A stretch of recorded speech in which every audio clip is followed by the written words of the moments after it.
every single time I do. I'm waking up with you.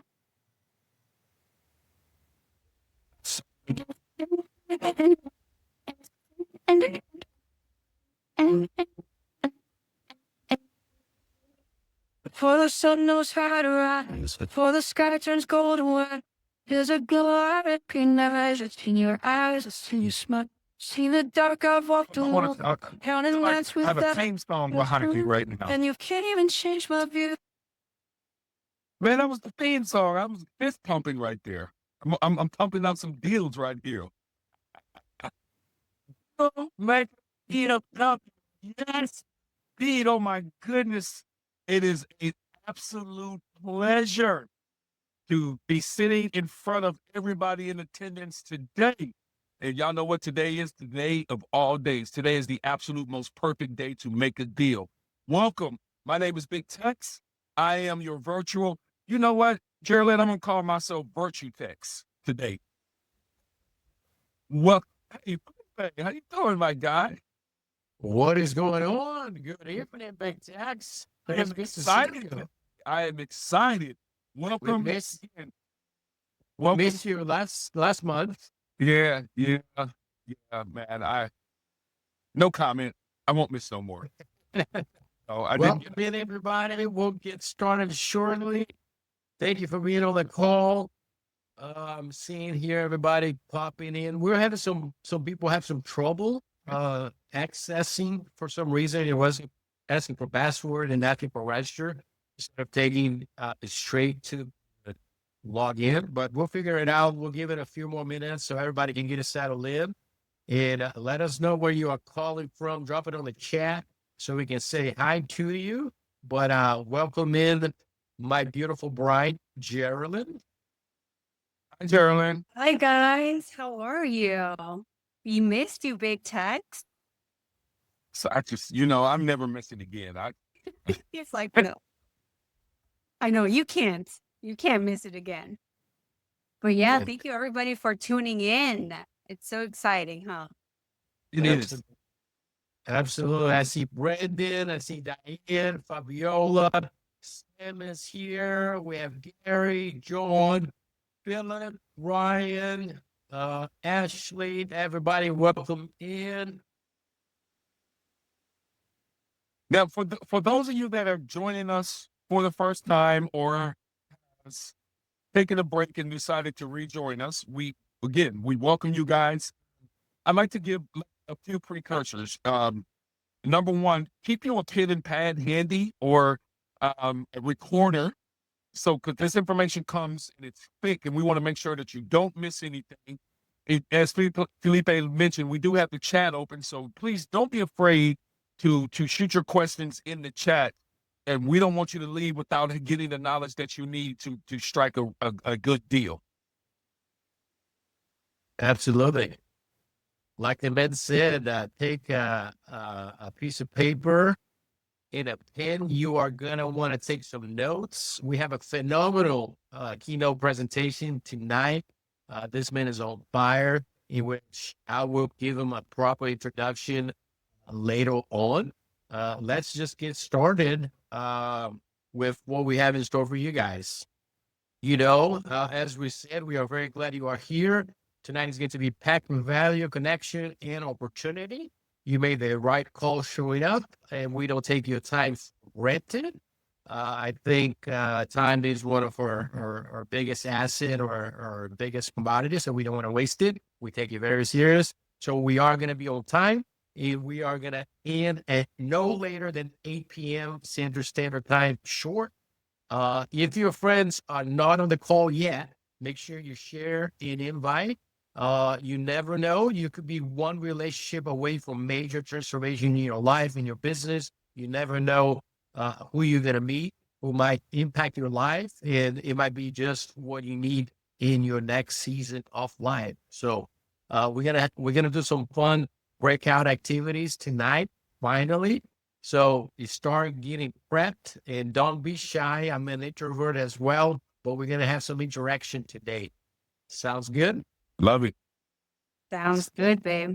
And like I say, just stay engaged. Use the WebEx chat. Any questions come up, let us know. Once we start a keynote, any questions you have, we'll try and have a short Q&A at the end. But as questions come up, drop them in the chat, and I'll be sure that we'll cover them. And Gerald is going to help me with that as well. We are going to have some prizes giveaway as well. You got to be in the room. You got to be present to win. So don't go anywhere. That's going to be right at the end. But we have some cool prizes for you guys and some gift cards as well. And we'll get it details in a little bit of what we are doing. House rules, as always, please be respectful and supportive of all members. Use the Q&A features for questions during presentations. Keep cameras on when possible. No selling from the stage. As you know, we don't do any sales pitches. Sponsor networking time is during breakout or mixer session. And just be authentic when you're networking. Don't try to sell everything. Tonight's challenge, meet one new person tonight and learn one new thing so you can add to your tool arsenal. Any aha moments, we'll give you, we're going to have time today. So any aha moments or any good takeaways that you want to share, hold on to those and we'll bring you on and you can share those with the group because that might help somebody. Okay. Your host for this evening, myself and my beautiful wife, Gerald Soros, and I have the man, the myth, the legend, Big Tex, which I love this guy. So thank you guys for being here. Thank you, babe, for doing all of this and putting this together and always bringing such great information to all of us. So I'm excited. I'm excited for today. Yeah, this is zero effort, zero energy. I just snap my finger and everything just happens. That's how I do things. But everybody on the call, I want you to scan this QR code. There's going to be lots of QR codes. This whole slideshow, I'm going to share with you. The whole thing is being recorded, but still take notes that as the act of writing things down on a piece of paper, there's nothing like it. Makes you remember. So this is our gift to everybody on the call. This is a legitimate time discount at Lowe's. You can use this code at the checkout. There's actually a presentation from a Lowe's account manager that explains everything. Yes, sir. Go ahead. So some of them might be on their phones on this. Is there a way to take that code and put it in the chat for them? Yeah, absolutely. We'll do that. And like I said, I'm going to share these links here, and that's available on our website. And also, there's going to be a presentation here from the account manager that explains exactly how you can use it. He came out to one of our deal maker events and he did a quick presentation. So it's 16 minutes long and he goes into details of how it works and all the good stuff. But like I said, I'm going to share at the end. You're going to get the recording and you're going to get a copy of all the slides. So you'll have that handy. But that's a great point. All right, so let's get going. And I want to thank all of our sponsors. We might have some of them tonight. I'm going to scan through the chat here to see who is on. But thank you so much for supporting what we do. We wouldn't be able to do this without you. And we are having an in-person meetup coming up June 4th at the Augustos. It is going to be amazing. And we'll go into a little bit more details. But if you've never been to one of our live events, I highly recommend you come. This is how we started. It's like any other networking event that you've been to, and we'll get into it a little bit more. Okay. We also have a deal maker corner. If you have the deal maker corner is open. If you have any deals, this is our virtual bulletin board for any wants and needs. You're welcome to come in here and post that. We'll leave this room open until Sunday. So take advantage of that. If you're looking for a deal, if you're looking for funding, if you're looking for a partner, a vendor, service provider, whatever it is, make sure you go on the deal maker corner. You can access from our website or you can use our link there as well. If you are not a member of DFW Flips, we are about to hit 36,000 members, which is insane. We started this group privately, completely free a few years ago. I have a ton of stuff open on my computer, so my internet is running very, very slow. But we are 300 members shy of hitting 36,000. So this is a great resource for you. If you're looking for wholesale deals, if you're looking for discounted deals and deals that you can implement tonight's strategy that we're going to talk about, make sure you join. It's completely free. And I monitor the group. We don't allow any spam. We get a lot of interaction here. So take advantage of that when you can. Let's see. Tonight's agenda, we have our opening remarks. We're going to have a sponsor introduction. We're going to have a 5-minute breakout session in which we're going to network a little bit. I'm so bummed to say that the Market Pulse segment is canceled for tonight. Brian had a conflict, a family affair that he could not rearrange, in which I respect that very much because I'm a family man myself, and that's one of our priorities. But he is coming back in June, and he's going to get us cut up with everything that's happening in the economy and what he's seeing. Same with Mr. Aaron Jennings for the Kingdom Edge Wisdom Bible Principle. It is his 15-year wedding anniversary today. So him and Andrea are out celebrating. And he told me, man, it's my anniversary. I told him, hey, don't even worry about it. We'll have you back again in June.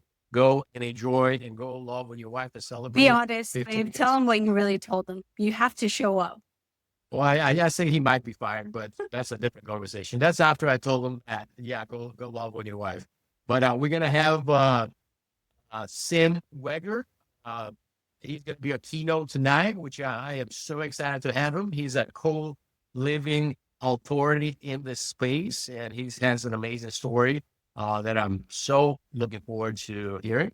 We'll do a quick Q&A. We'll have another breakout session, and then we're going to give some cool prizes away. And then I'll have some last remarks, some closing remarks, and some announcements, so stuff that we have coming up.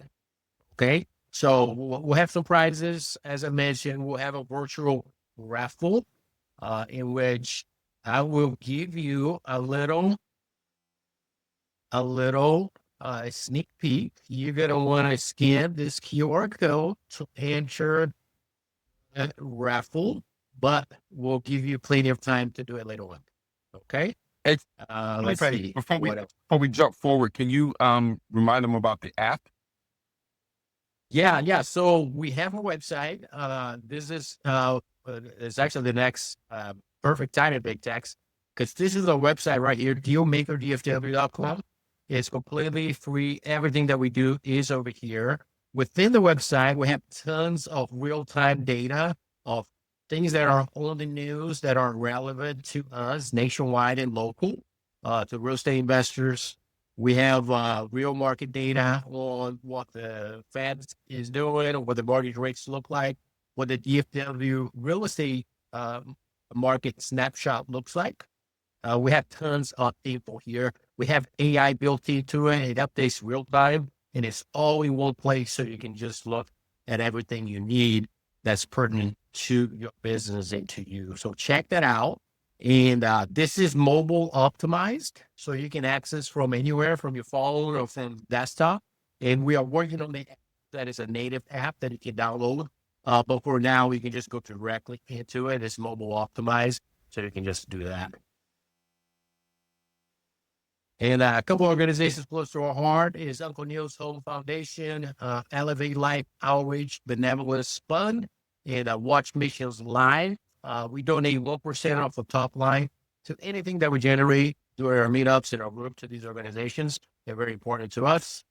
And save the date. We'll go into it a little bit more, but once you see the slides, please make a note and don't make any plans on these dates, because we're going to have some fun stuff for you guys, especially June 4th on our next meetup. Okay. And then let's see here. I was recently interviewed by Alicia Corder on Legacy Talks. So if you would please show us some love, check out the the episode on YouTube. Now I have a saying like, if you want to be rich, it was a great fall. We spent some great time.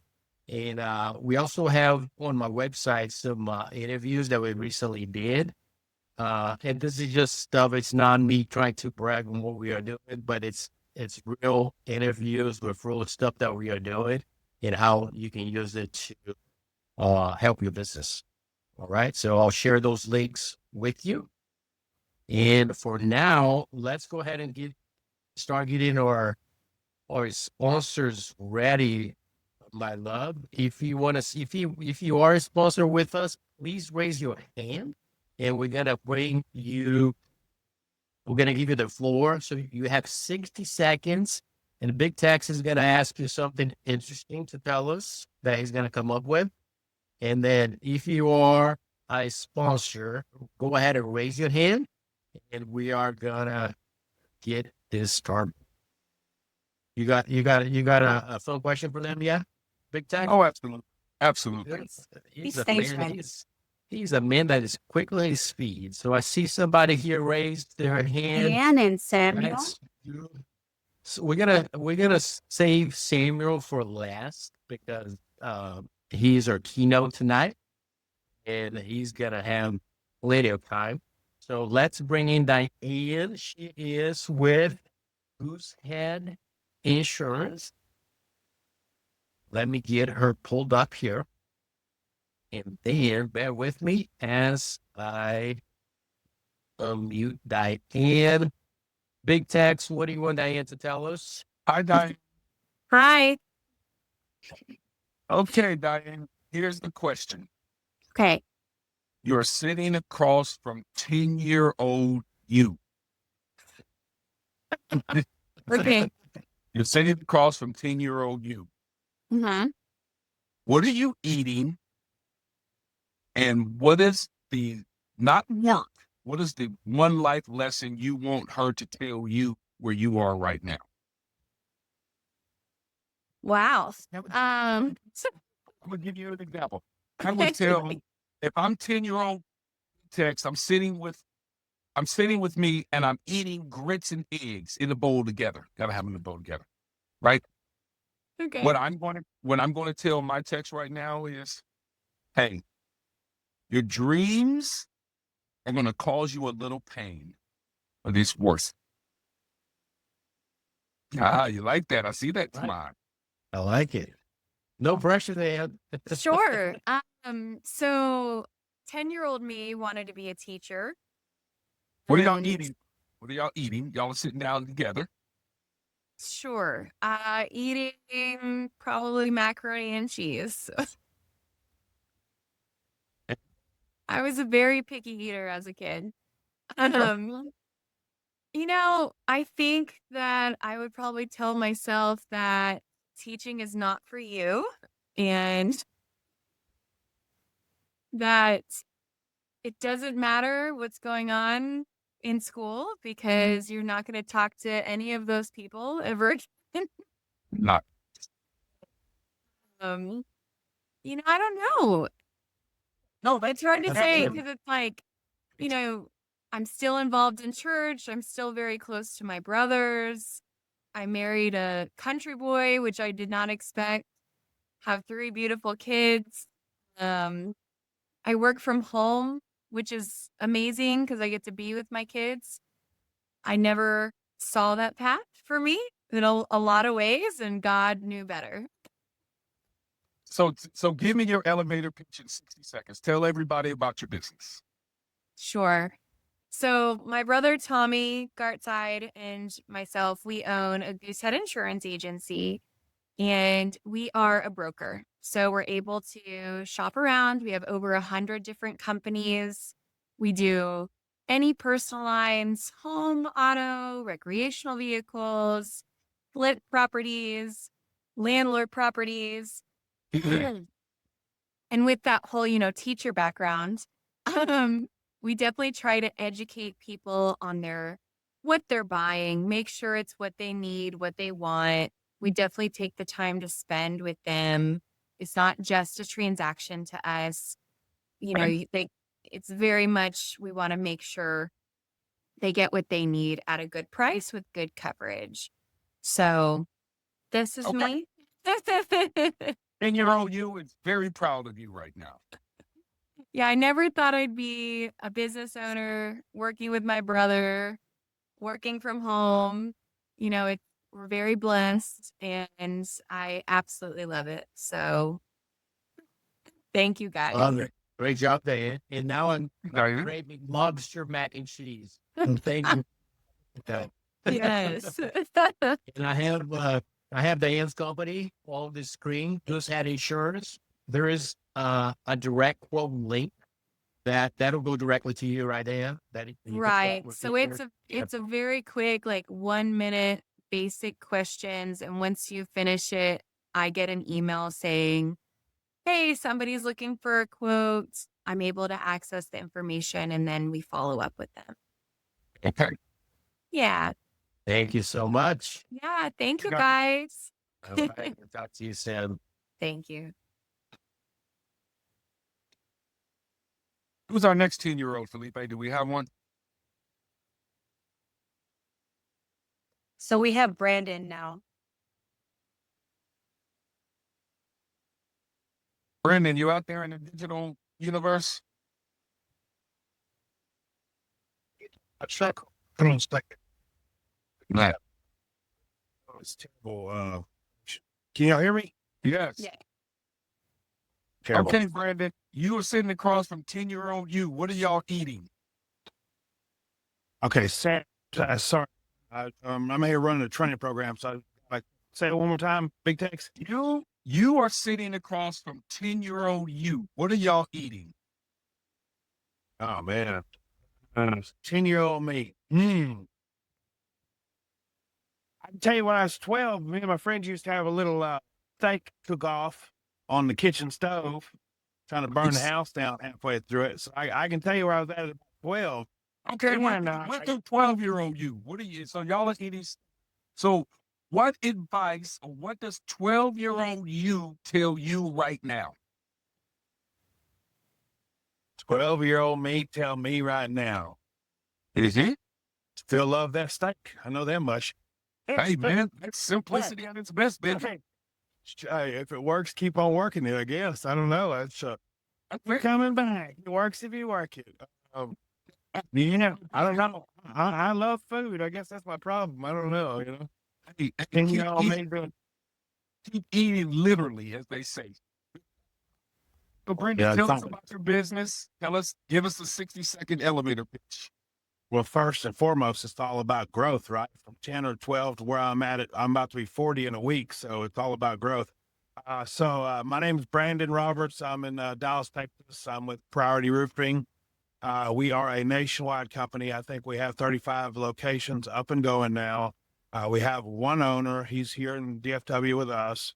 I'm 4 years in. I've been blessed with the opportunity to be a sales manager.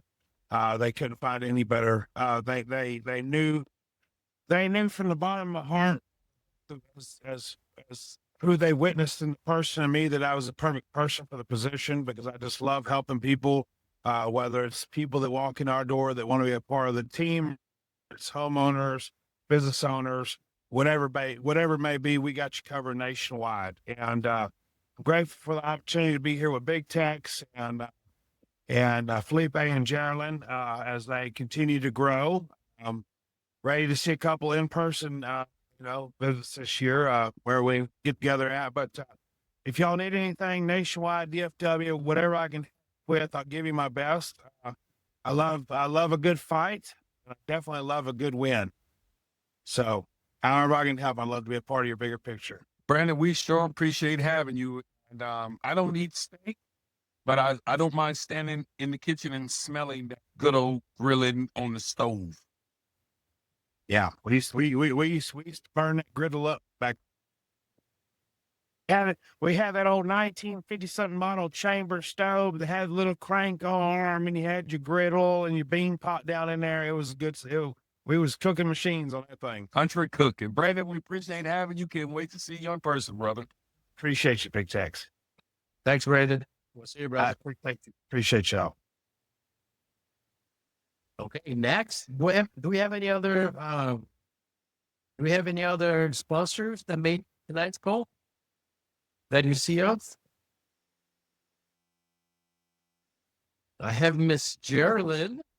That's it a about hot it. one. I don't see anybody else with their hand raised. Okay, well, let's talk about Odyssey Soul Travel, and then we're gonna get the show on the road.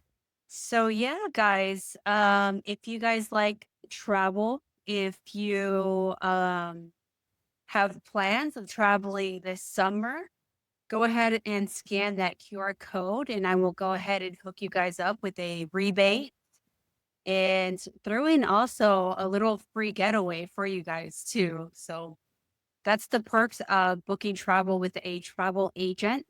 We can book anything, anywhere, and also throw in perks and really hook you guys up. So if you guys have plans for summer vacation, just go ahead and check that out. And I'd be more than happy to help you guys. Beautiful. But Thank yeah, you. that's my website right there. And then there's this in-house only rebate that I do for our Dealmaker DFW family. Beautiful. You guys stand back, take advantage of it. $50 back on your next booking, whatever it is. Reach out, should take care of you. And that's it for our sponsors. Let's see what we got next. Whenever you can, and as often as you can, please check them out. If you go to dealmakerdfw.com/sponsors, we have a ton of people that are good vendors, good service providers. We don't just let anyone in. So make sure you take that out. All right. So we are going to get started in our keynote here soon. But before we do, we're going to do a quick 5-minute breakout session. This is how it's going to go down. Okay. It's going to be 3 people per workout session. You don't have to worry. The system will automatically assign you, hopefully, fingers crossed.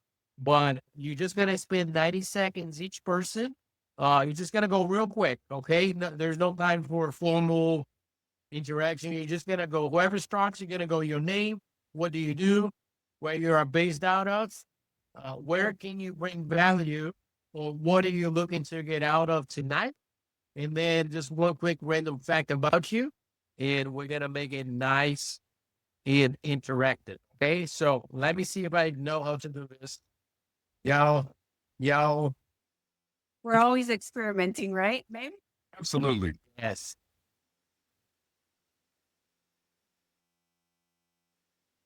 And I know it's in here somewhere. So we'll see how this happens. I say you just close your eyes and just pick a button. Yeah. I like that. He's like, I like that. Oh, you know what? It's so letting me.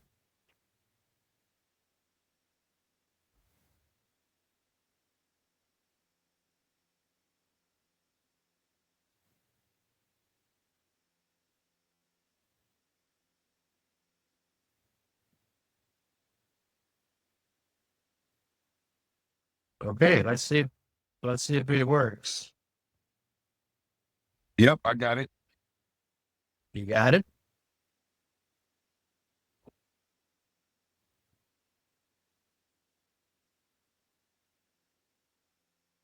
What happened? Huh? Where did Big Tex go? I think he went to the breakout session. Make sure you join your breakout session, man. Where's your breakout session?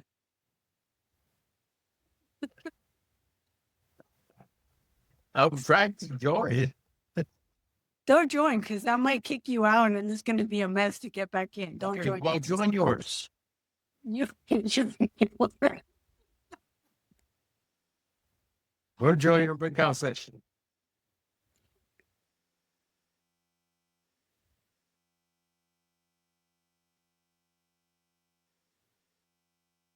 Sam said he doesn't see his.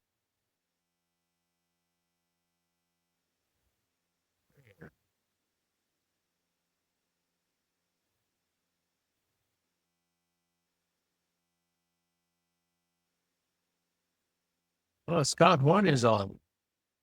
I don't know, Sam. I don't know. Some people didn't get it. They didn't get it. Well, Sam says he didn't see his breakout session. I might end this early because I don't know if everybody's in it or not. See, This- Rick, Texas. Where did Big Tex go? Is he having a breakout by himself? Tex left. Everybody left. They're in their breakout session, babe. It worked for some people. That's good. So everybody that's here, we should have our own breakout session. That's there. We're here. If you guys want to type it in the chat, Ryan, Tom's, Rick, Sam. All right, we got 3 minutes left. If What were you the did questions? not make it to the breakout session, What were the questions? it is tell us the name, where you are from, where you're looking to get out tonight, or what value can you bring to somebody? One random. Rick said, at least we're having fun. Yeah. Well, somebody's having fun. I'm glad. Yeah. So, I mean, I'll start. I'm Geraldine Sorens. We're people connectors. We love connecting with great people and just bringing value wherever we can. And I'm an interior designer by trade. I do all of the interior design and the creative work for our raw companies, but also my passion is travel. So I book travel, I do all things travel, and also I help people get into the travel business if they also have a passion for travel. So yeah. And Sam is saying I am an investor looking help in getting properties for value add. And Wendy, I'm having a few issues with the app. I've never used this platform before. Okay. Well, I'm going to end the breakout session because I don't think I this. think they're going too long. Everybody needs to come back, babe. Yeah, I'm going to tell them to come back. I think Big Tex is having too much fun. You can't take them anywhere. My name is Ryan Toms, Houston, Texas, seasoned salesperson at Texas TXL Automobile. Welcome in, Ryan. Good to meet you. Good to know. Let's see. Is everybody back yet? If you are back, drop something on the chat so we know Thank you, are Ryan. here. Big Tex. I think Big Tex just went to. He just left us. He just left. That is funny. But anyway, before we get started, I noticed a little gentleman over here, Scott Horn, is on the call. Let me bring him on so we can. He's one of our sponsors. She's everybody And- back, babe. 27,000. Hey, There they are. We're are back. you guys back? We were into it. Brandon was still Oh, right, talking. Yeah, Brandon was talking. About, My about your, goodness. hey, Diane, you do Goosehead, right? Is that what it was? Yes, sir. Yeah. What? Hey, look, here's what you do. We pick a new roof on, then we sell them new insurance. That's how we do it. That's right. Yes. Look, you guys having all this fun. We got stuck here with me. Nobody had a breakout session. But hey, Oh, I'm gonna mute everybody real quick, and then I'm gonna bring Mr. Scott Horn on. Is he still here? Is he still here, Scott? Let me see. I'm here. Oh yeah, he's here. Hi. Welcome in, my friend. It's good to see you. I don't have you on our on the video phone. for some reason. Let me see if I can turn it on for you. How about I do that? No, there it is. We Oh, can there he is. Like button. It works, right? There's that beautiful man. Well, I think just the good old days of the good old fashioned meetup besides all this technology. It's happening, my friend. June 4th, when you are our featured speaker on June 4th. So everybody's so looking forward to seeing you. We're going to have a segment called Ask the Title Attorney. Thank you for making the call in tonight. I see you might be having a late night at the office. Is that right? If you just see the list of things to do right here, that just keeps going and going, welcome to the life that we're right? people who are in this business, they understand it's not just all, cookies and cream. You gotta work your butt off, it seems like. Yeah. I know I've been with that way for my entire flipping career, and it never changes, right? I like all these youngins. Well, one doesn't have any hair down there. You get this stuff up here, right? One day, Felipe, you'll get there. Oh, I think I'm there already. Oh, no, you're not. Oh, I'm Cut mine off every day. Every day. if I had a pretty head, I'd probably do the same thing. Because they have to be knots and scars and you name it up here. It's crazy. So, hey, Felipe, so are you actually in town this time? Yes, sir, I am. I am in around the world somewhere. Like, where were you last time? I am home. I went to a little 3-day backpacking show in Arkansas last week. We were in New Zealand a couple of weeks ago. Yeah. We went to Australia, we went to Washington, D.C. Now I'm back. Didn't get asked to carry your bags. I don't know why. But I will tell. So yes, putting out fires, dealing with headaches today, just usual things that you got to do in this business all the time. It seems like, had to go by and check out one of the houses where one of our clients got vandalized. They actually stripped the entire electrical panel on the exterior of the house and just pulled it all out, and was, of course, damaged some of the wires inside. Then they kicked the door in, stole the stove, stole the dishwasher. I mean, all brand new. Yeah. I'm sorry to hear, man. I'm sorry to hear. It happens to the best of us. Oh, yeah. As much precaution you take. We have certain steps we take. There's a camera system that we absolutely love. It's called REO Link. And it operates on LTE, just a SIM card, $10 a month. And you get two-way speaker. You get a battery that lasts 2 weeks. You get motion sensor. We use that for all of our rehabs, and it's a lifesaver. Oh, I love that. What's it called? REO Link? REO Link. I'll email you a link. There's two specific ones that work on LTE SIM cards only. It works really good. This is the company that does it. It's super cheap. I think you can get a brand new one for like $200, and you can even put it outside and track it. And the beauty is you don't need Wi-Fi. You don't even need power at the house. And it's saved our butt quite a few times. So we always like to recommend. And we learned the hard way too. I mean, we've had our fair share of, break-ins and all that stuff. So, not all laugh at this, but back in the day, when I say back in the day, this is like the late 80s, the early mid 90s. We didn't have the internet. We didn't have the cameras. We didn't have anything. And I guess we were kind of young and stupid back then too, but we'd go find the biggest, fattest dude on the street and pay him, $50 a week to watch the house for us. Oh, yeah. If he did that, it was okay. I've had some house a little bit. It's changed. And walk away. It's just like, holy cow. But anyway, luckily this wasn't my house. It's just a client of ours. And we had some funds left over Pittsburgh, so we could help them out, take care of Yeah, but thank you for making the call. I appreciate it, my friend. Tell us just a little bit, brief synopsis, Warning Associates and the Owner Finance Network. Can you do it for everybody on the call?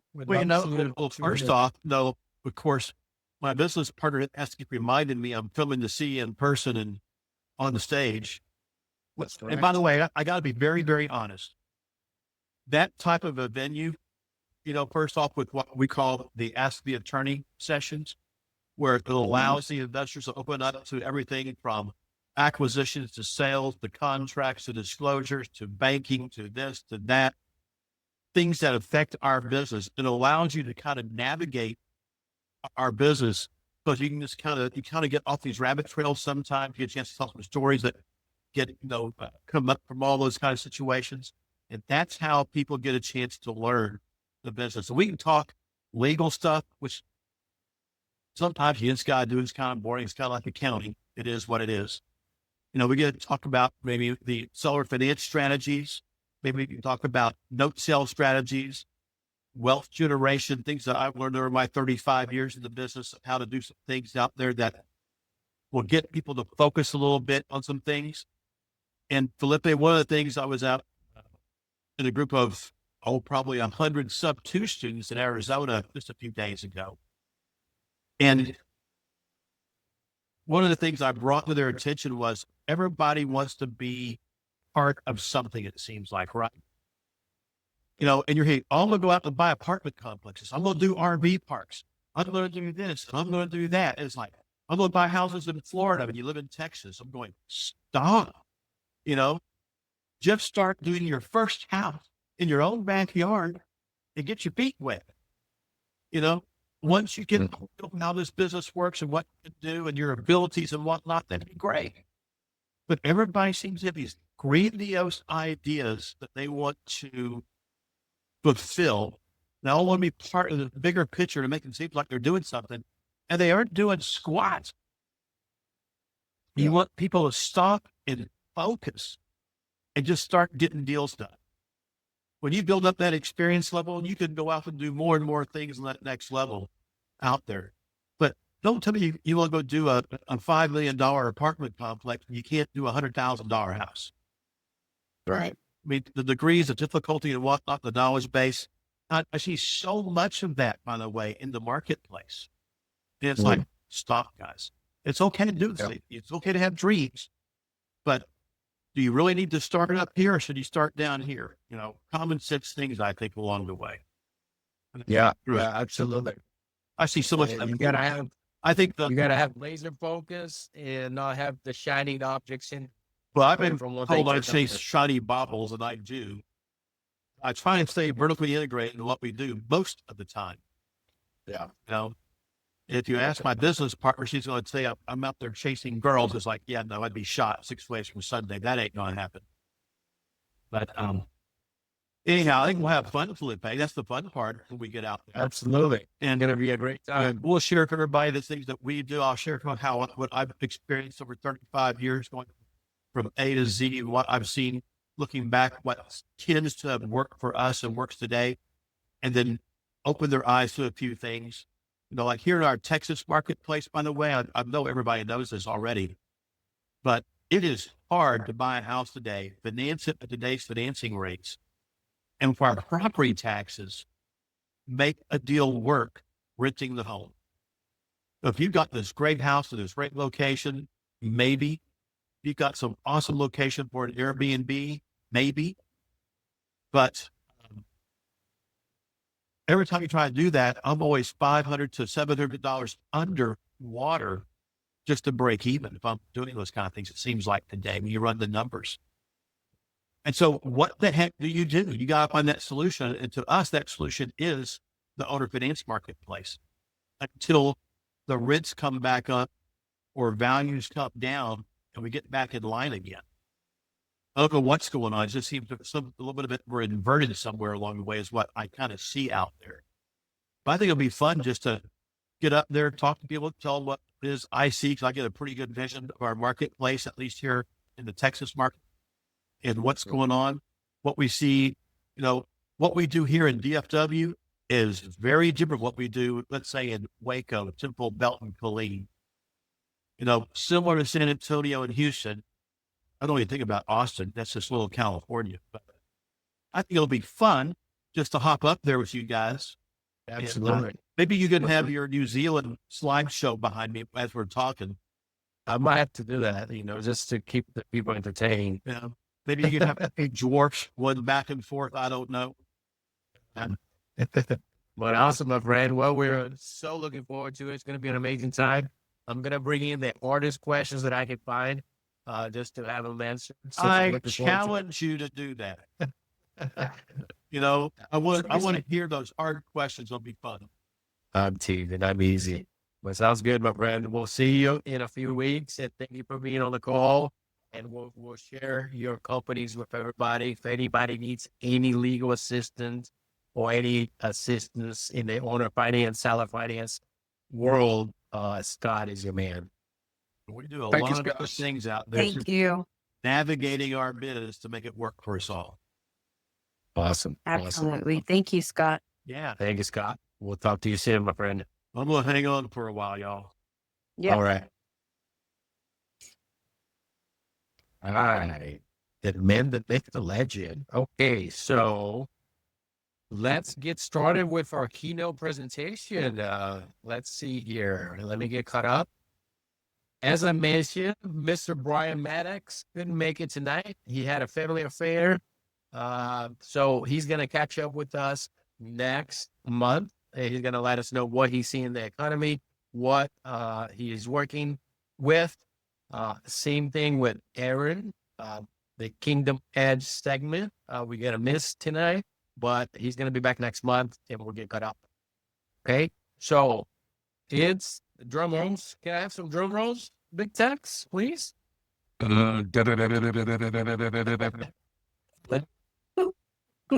let walk-in music. You know, that's what happens when you show up on June 4th. You get your walk-in music.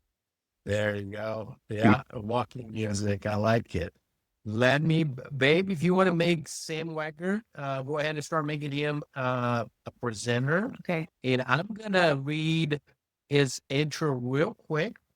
And I hope I can give it justice. But the idea tonight is for you to learn how to close your first or next real estate deal using the co-living method with Sam Wagner.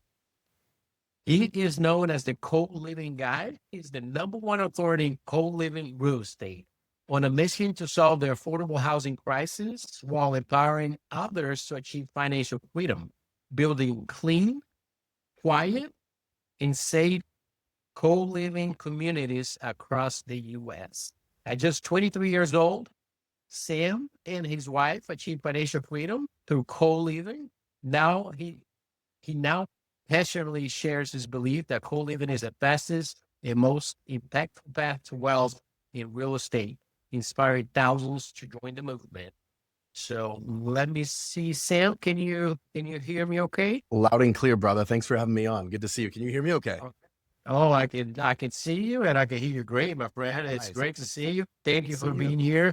Let me give you some share privileges. So if you have a presentation for us, feel free to pop on. But I appreciate you being on, my friend. Yeah, man. Super excited. Thanks for the opportunity. Really excited to talk to your group and talk about, I resonate with what Scott said. We're in this real estate market that's like, what do we do right now? What is the solution? How do we get out of these deals where it's like $500 gets us $500 of our own money in a deal gets us to break even? That wasn't the goal of real estate when I started. So hopefully today we'll give some people, at the very least, just a little bit of a different perspective and an option. I don't know if this strategy is right for everybody because it's got different nuances to it, but hopefully it shows people a different way if they want to. So excited to present. Beautiful, absolutely. Yeah. That's exactly what I thought of when Scott was saying that he is, hard to break even or -500, 700. Yeah. Well, we might have a solution first, the right property at the right time. But awesome. So let me try making you a co-host. Are you able to share your screen right now? I can share. Let's see. Optimize for text and images. Share. Let's share my So new I can't screen. move into this. Yeah. Oh, Oh, yeah. There you go. got Okay. you. Oh, there you go. Nice little cartoon. I like that. I like that. That's from my martial arts days. My first business was I built and scaled a chain of martial arts schools. So my team was like, "We need a-" I love that. Well, I'm going to mute myself. I'm going to make close attention. Anybody has any questions? If Sam's okay, we'll do a quick Q&A at the end. Drop your questions on the chat and take it away, my friend. Yeah, Felipe. Thank you guys. Great to meet all of you. Super excited to present. And yeah, for sure, keep the questions coming in the chat. I had a longer presentation and a shorter presentation I opted for the shorter one. So we'll have time for Q&A and just chat at the end of it afterwards, I think, which will be really great. So yeah, for everybody, my name is Sam Wiegert. I thank you so much, Felipe, for that introduction. That was awesome. And yeah, I'm all in on co-living and just excited to kind of share the message of co-living. I don't have a ton of my story worked in here, but I do have a little bit of just how I got into co-living, which I think will be really interesting for some of you, just because I'll share kind of some of the lessons that I learned along the way. But I'll start by saying just welcome to co-living real estate. If you're here and you have no clue what this is, awesome, you're in the right place. If you're here and you've thought about co-living before and you're like, I've heard about that, There's a lot of people talking about this in the space right now. I think because it's a great way to cash flow. I made a presentation the other day, and I was like, have you noticed that all the Airbnb gurus, the guys that sold Airbnb courses and coaching, they've shifted their strategy. Now they just talk about how Airbnbs are good for tax benefits. And I was like, anytime you hear them stop talking about the cash flow and only start talking about the tax benefits, it might not be the best strategy anymore. And so I really feel like the strategy you're going to learn today, and again, we'll do some Q&A, but I'll kind of give you a nice outline for it to make sure we're all on the same page. But I really believe the strategy you all are going to learn today is the new Airbnb of sorts, because it produces similar cash flow, but there's two big differences. Number one, it has regulation headwinds. Is that the right term? Headwinds? No, regulation tailwinds, whereas Airbnb has headwinds, right? If you get an Airbnb, you're fighting regulations. Every city in America is trying to shut it down at this current point, right? Not every single city, but you get it. It's like even tourist cities. Like I have a bunch of Airbnbs in Asheville, North Carolina. They just tried to ban Airbnbs it's already banned from the city. They tried to ban it from the freaking county, right? Which is where all of mine are. So it's like there's this headwind with Airbnb. Same thing with the complete opposite with co-living. Cities, states, municipalities, cities are starting to see like, wait a second, this can increase density. This can solve affordable housing without government subsidies. Yes, please. Best example of this, and then I'll get into the presentation. Best example of this is state of Colorado. The governor just came out and said, hey, we have such an affordable housing issue in the state of Colorado. We are going to make it illegal for any municipality to regulate the number of people that live in a home. And it just was a state bill he signed into law, completely paved the way for co-living, but like unlimited co-living, not just like you have to fit any regulations, just like whatever. So Colorado did something similar. State of Washington did something similar. Oregon did something similar. And there's all these other smaller municipalities. So we're really in a cool spot where we can get cash flow, obviously all the tax benefits. If you're here, you're probably into real estate in some sense, some way. But we're bringing cash flow back. And here's the crazy part too. And no bad blood to all my sub 2 brothers and sisters. But with this strategy, you do not have to knock on doors. You do not have to send on outside flyers. You do not have to cold call. You can find deals. And I have this little show now I do where someone will give me 3 minutes. I just launched the show, like 3 minutes. I go into a city and I see if I can find a deal on Zillow, which means it's listed, that cash flows between $1,000 a month after everything. I'm talking vacancy, CapEx, property management, regular repairs, $1,000 to $3,000 a month from one single family home. That's the power of this strategy if it's done correctly. A lot of people screwing it up, but if it's done correctly, if it's done with the right systems, if it's done with the right acquisition strategy, that's the power. And all my homes are bought on market. Well, with the exception of a few that are wholesale. Okay, so that's it. That's my pre-frame. Let's dive in. You guys excited? You guys want to hear? Let's dive in. So welcome to Co-Living Real Estate. Got 2 thumbs up. All right. So learn a proven method to help solve affordable housing. That's a part I don't want to skip over. This method is not just like a greedy new investor strategy. It truly is affordable housing. We're going to talk about that today. Let's go, Geraldine. Let's go. And we're going to do that, but we're also going to show you how the U.S. Department for Housing and Urban Development is saying that this will solve affordable housing. Not just Sam Wiegert up here talking about this, right? Retire with as few as 5 rental properties as less. Look, I mean, all of us have different goals and things for our dreams. And I'm not trying to say that you are guaranteed will be able to. I'm just saying you're going to, with 5 properties, it's not going to take 500 or 200 like some of these guys. You hear Brandon Turner talk about, when you get to 1,000 rooms. Brandon Turner is one of the hosts of the largest real estate podcast, or was for a while, called Bigger Pockets. And so he's got a big name behind him. And then he says, without the insane time commitment of short-term rentals or needing to have millions in capital or even have any real estate experience. Hopefully you got real estate experience. That obviously helps, but I help a lot of people do this strategy without any real estate experience. All right. You already know this, but I stick this at the beginning of my presentation just to make sure we level the playing field. Real estate, unlike the stock market or bonds or crypto or all these other strategies, makes you a millionaire, makes you wealthy in multiple ways. That's why I love real estate, because it's a multiple, I win in multiple ways strategy, right? You've got cash flow from the properties. Now that's gone in almost all strategies right now. That's gone with interest rates and how high prices are, and insurance and taxes all increasing, all going up. Then you've got appreciation over time. Obviously there's bumps in the road with appreciation, but over time we've seen this really due to largely inflation, unfortunately. Then you've got leverage, something you can do in real estate that's much harder to do with stocks, much harder to do with crypto, much harder to do with these other strategies. If I go to a banker and I say, Mr. Banker, I want $500,000. I want to buy the best company in the entire world. Apple or whatever you think it is, NVIDIA, Tesla, whatever it is. But like if you tell the banker, it's arguably the best company in the entire world. Apple has more government, has more money than the US government, like literally more cash than the US government does. Apple does. Let me you guys know that app. Or at least at one time it did recently. Would the banker give you a loan for $450,000 to buy that stock? Hell no, they wouldn't. Right? Why not? Because it's too risky for them. That's not what they're going to lend on. But if you bring them a house that's $500,000, every banker in America would at least look at the deal to lend you the money. That should say something about how safe and how secure it is. All banks will lend on real estate. Not all banks will lend on the best company in the world for you to go buy its stock. That's crazy, right? When you really think about that, isn't that crazy? The best company in the entire world, right? They'll laugh you out if you ask them for 400 grand to buy Apple stock, right? Then you get fourth thing is loan pay down. We all know this. This is actually something really cool. I mean, when you first start, it feels so small. But then as you buy more properties, this starts to compound and you start realizing like, wow, for me, it's like I paid $70,000 in loans last month. And like 20,000 of that was principal, right? It's like, oh, that's cool. That's 240 grand a year. I didn't even really think it just goes out of my bank account. That's cool, right?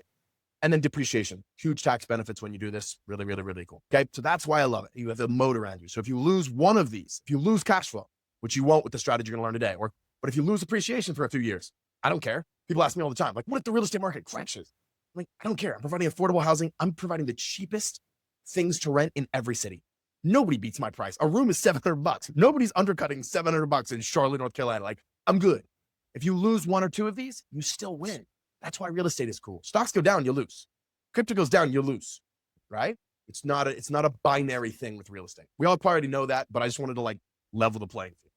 Real estate cannot be lost or stolen, nor can it be carried away. Purchased with common sense about the safest investment in the world. That was Franklin Roosevelt. 90% of all millionaires become so through owning real estate. Andrew Carnegie. So what is co-living? How is it different? Really simple, guys.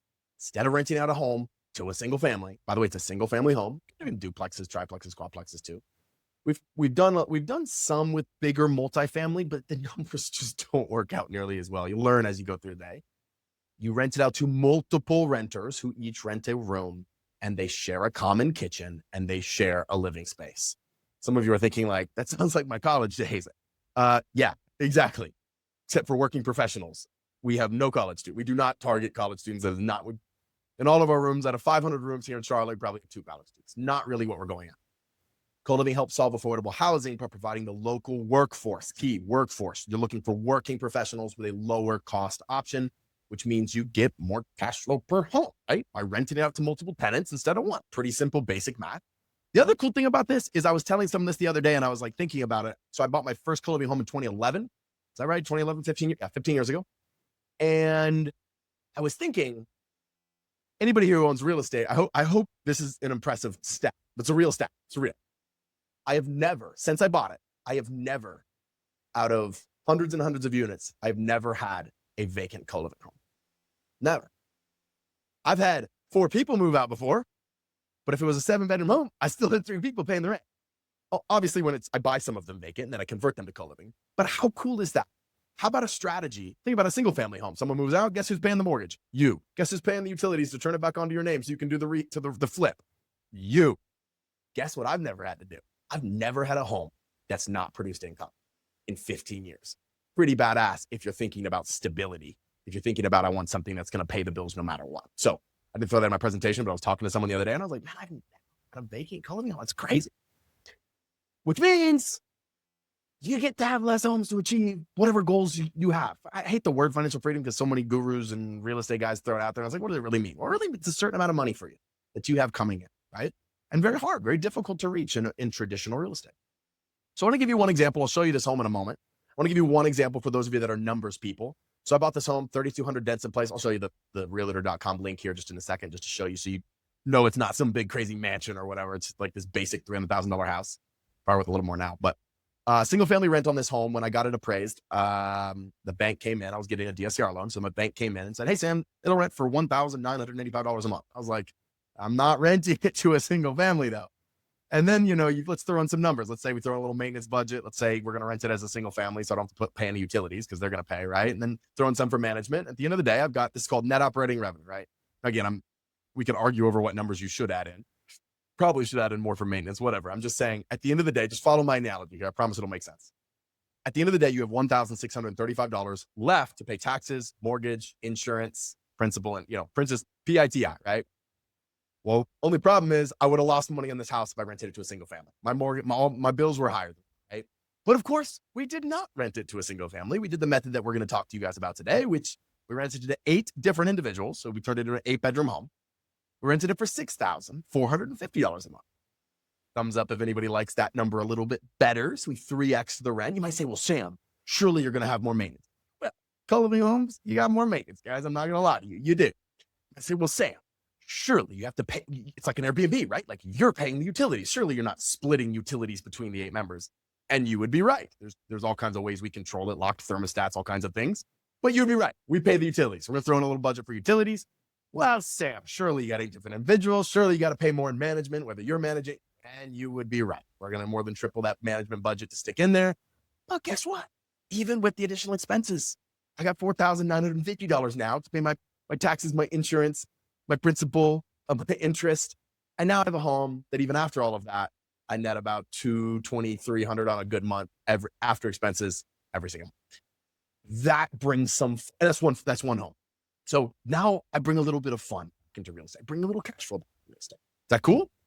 I don't know if this, can you guys see, did it switch over or no? Did the screen, it did, it switched over to the house. This is the house. 3,200 Denton Place, the exact house I just wanted to show you. I'm just throwing it up here just so you know that there's a few criteria. Today, I'm going to teach you the exact criteria we use to buy a co-living home.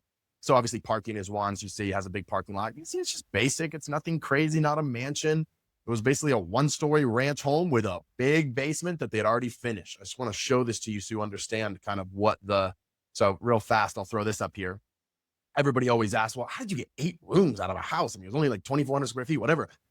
What I love is we love these homes that were built in like the 80s and the 90s when they were all real boxy, before they came up with the open concept floor plans. So real simply and real quickly, the living room became a bedroom. This was a huge sunroom that became a bedroom. And there were already 3 bedrooms up here. So we added 1 bath and we have 5 bedrooms on the upstairs. On the downstairs, and some of these rooms were freaking huge. Like they could have been studio apartments. They were so big. We could have split them into 2, but we just wanted people to have this like really cool big room. So this family room became a full room, huge. This room was already a room, and this huge rec room became one. Okay, so that's how we turned 5 + 3 is 8. That's how we turned that exact home. That's the floor plan for that exact home. That's how we turned it into that many rooms. Okay, so that's an example. Hopefully, they get you a little excited. Like, okay, cool, this could work. And those are not abnormal numbers, by the way. Abnormal numbers would be one of my students called me up the other day. She's a 14-bedroom house. I did not exaggerate. We'll talk about the legalities here in a moment, but like she's a 14-bedroom house in Houston. She's like, Sam, I net $5,000 a month from that one house. I was like, you got to be kidding me. It's a sweet old lady too that just has it. It's really amazing, right? But that's that. So I'll tell you a little, just to kind of share with you some lessons. Okay, how did we get into this? How does it even work? 8 people in a home. Like, how do they not kill each other? How is that legal? How do you not get shut down by the city, right? These are all questions I've been hashing out for the last 15 years. My first co-living home was this exact apartment right here, 3 bedrooms, 3 baths. Did not think of this as a business model. I don't know if you guys heard me earlier. I was the little emoji of me. I was building a chain of martial arts schools. I'm a martial artist. My mom put me in martial arts when I was really young. I actually thought that was going to be my career forever and ever and ever. We ended up exiting the chain that we created just because it made sense at the time. So I put all the money into real estate and started doing my real estate. But this was my first little place. I was single. I was building my martial arts company. And so I just lived in it. I rented out 2 rooms, 3 bedroom, 3 bath, little apartment. Didn't think anything of it. Just lived for free and made a little bit of money. But then I bought this home because I moved my organization from Charlottesville, Virginia to Charlotte, North Carolina. And in this home, I rented out a few rooms too. I come from a really big family, by the way, like 8 brothers and sisters. And we were raised in a 1,900 square foot, 3-bedroom log cabin. So it was 4 kids to a room. So I'm used to commotion. So like living in a house by myself is just like not a concept that I can wrap my head around. I'm like, it's too quiet. Something's wrong. I got to have some like people around. So I just started renting out rooms. I didn't need money at the time. I just wanted like people in my house when I came home. But I didn't have any leases. I had no house rules. These are all things you obviously need for co-living to do really well. Not even leases anymore. We use something called membership agreements, which is something I help my students do. But we had no house rules. We had no parking arrangements. We had nothing. I had this one guy squatted. I couldn't even get him out because I had no agreement with him. I was like, trying to tell the police and the judge that like I had a verbal agreement with them. It was just the craziest thing. But I had fun and it worked, and that worked. So it started with 3 bedrooms and then it worked with 4 bedrooms. I was like, man, okay, like 4 bedrooms, we're all getting along. This is great. And that's where it clicked for me. I remember thinking like, man, even with only 4 rooms, I was like doubling the rent of that house if I counted myself as a renter. It's like, well, so I went on this crazy journey to say, could have worked with 5 rooms. Like I grew up with 10 people in a house with 5. And this is the home. If you ever do co-living or if you know anybody in co-living, all you have to ask them is, you just have to ask them, say, hey, tell me about your peanut butter problems. And if they're a good co-living operator, if they've done this for any length of time, they will know exactly what you're talking about. So here's a peanut butter problem. I get a call one day and from this exact house, John's one of the housemates. John calls me up, Sam. And I lived in the house. It was kind of casual, right? I wasn't doing this at scale. I wasn't doing this with like really formal agreements yet.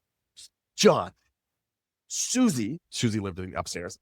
She was down in the kitchen the other day and I left my peanut butter out on the counter and she stole my peanut butter, man. And I'm sitting there and he's so upset about this. I'm sitting there like, I don't want to do co-living if this is the problems I have to deal with. I'm like, why? I'm like, John, have you tried talking with Susie about this? Like, why are you calling me?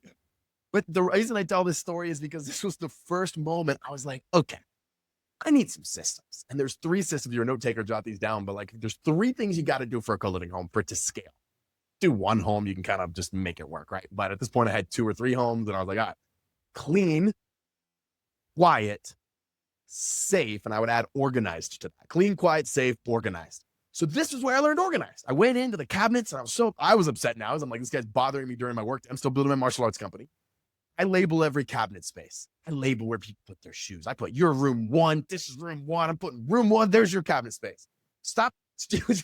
Room 1. This is the shelf you get in the refrigerator. Well, we need another refrigerator. I don't care. I'll get another refrigerator, but this is room 1. This is room 1. This is where you put your detergent. I just label every freaking thing. And then there was parking because this neighborhood had an HOA, which I'll talk about that in a moment. But this neighborhood had an HOA. Everyone was parking the street. My neighbors were always pissed. And so I was like, this is where you park. Room 1 parks here. Room 2 parks next to them. And I created a little parking map. And all the little problems went away. And I was like, okay, thumbs up. I'm back to working again, right? So I went, crazy journey. I pushed the envelope. Like a lot of you on here, I'm sure you're an entrepreneur. You're pushing the envelope. I'm like, but could it work with 6 people in a home? And I bought this exact house. Picture that exact house. And this is where I had massive parking problems. You can see actually there's 2 different colors of concrete. That's because I had to like add a bunch of concrete to add parking. It's also in an HOA neighborhood. And then one day I get a call from my HOA president. And they were like, hey, I just want to let you know we're suing you for $450,000. And I was like, really? Like, why? I thought we were doing good. They were like, well, I don't know if you remember, but we told you shouldn't co-live last year. We sent you like an official notice. I was like, yeah, I sort of abided by that. But they were like, no, now we know. It was like a year and like a half later. They were like, now we know you didn't. And we're suing you for like, it was like I think it was like $300 a day for every day I co-lived after they officially gave me the notice not to. And I was like, and literally this is how the call went. I was like, yeah, okay. Did you guys know I'm actually selling that house though? And they were like, oh, really? When? I was like, probably be sold in 30 days. And I had no intention of selling it until they let me know this lawsuit was coming. And they were just like, well, maybe I could talk to the board if you really are going to sell. I'm like, oh no, I'm definitely selling it, right? And this is where I learned you're never, ever, ever buying an HOA. It doesn't matter. I still hired a lawyer. Like I fought them and it was lost and it was terrible. So I say that to say like, HOAs just have too much power. If you're going to do this co-living strategy, you need to be in an area that's not regulated by an HOA. So I learned that problem. I was a little depressed after that. I'm not going to lie, but we had parking problems. We had challenges, but I solved those things. I learned how to get around. I learned a lot from that lawsuit because my lawyer came up with his defenses and I ended up settling and we came to an arrangement. But that was where I learned. And then we started, I went, okay, it's working with 6. I'm not going to buy an HOA. I'm going to have everything labeled. I'm doing all this thing. And then 7 rooms, 8 rooms, 9 rooms. We started building those homes out. Now, after the HOA, I was a little depressed. I'm not going to lie. And I met this guy at a conference. This guy is Robert Kiyosaki, Rich Dad, Poor Dad, the man, the myth, and the legend. I run up to him at an event. I'm like, Robert, I have to talk to you about something. I've got these 4 homes. I'm crushing it. Cash flow is stupid. I'm making like $4,000 from one home at this time. Obviously, prices were different than they are now, etc. But like, I just got sued with HOA, and I'm worried. Like, am I doing something illegal? Because this is 10 years ago, guys. Like, nobody's doing co-living. Nobody even knows co-living. And he's like, Sam, this is what Robert Kiyosaki told me. He goes, Sam, that is the wave of the future. If I were you, I'd go all in. And then he leans in and he goes, and I wouldn't stop at 9 bedrooms either. He goes, I know some people that are doing like 11. I was like, 11 rooms, crazy. And he goes, Sam, when crap hits the fan, I already know how I'm going to split up my 4,800 square foot mansion and co-live my mansion on the lake. I was like, man, if it's good enough for Robert Kiyosaki, if he's thinking that way, like I'm going all in. And that was the moment I went all in. And I'm glad I did, because housing since that day, that was probably 8-9 years ago, I had that conversation with him. Housing has become increasingly unaffordable. I mean, you guys know this if you just live in America. I'm living overseas right now, but here, back in America, no, I'm still very connected to the States. In October 20, this is such outdated. This slide needs to be updated, like massively. I have like these crazy outdated states, but basically they're still relevant because like basically half of Americans were like, yeah, affordable housing is a problem. That was in 2021. We're 5 years later, still a problem, right? In 2020, 46% of American renters spent 30% or more of their income on housing. 23%, collecting tens and tens of millions of people spent more than half, at least half, if not more, of their income on housing. And there's a shortage of 7.3 million affordable and available rental units short. So that's going up. I did a TED talk about 4 weeks ago, and they said, we don't want you to talk about the money of co-living. We only want you to talk about the social impact of co-living. I was like, sure, I can do that. No problem. 750,000 people are homeless tonight in America. Loneliness is one of the biggest problems that nobody's talking. There's all these social issues that I was able to share of what co-living solves, right? And one was obviously affordable housing. Another one was the loneliness crisis. Another one was just affordability in general. Two-thirds of work is a stat from the government.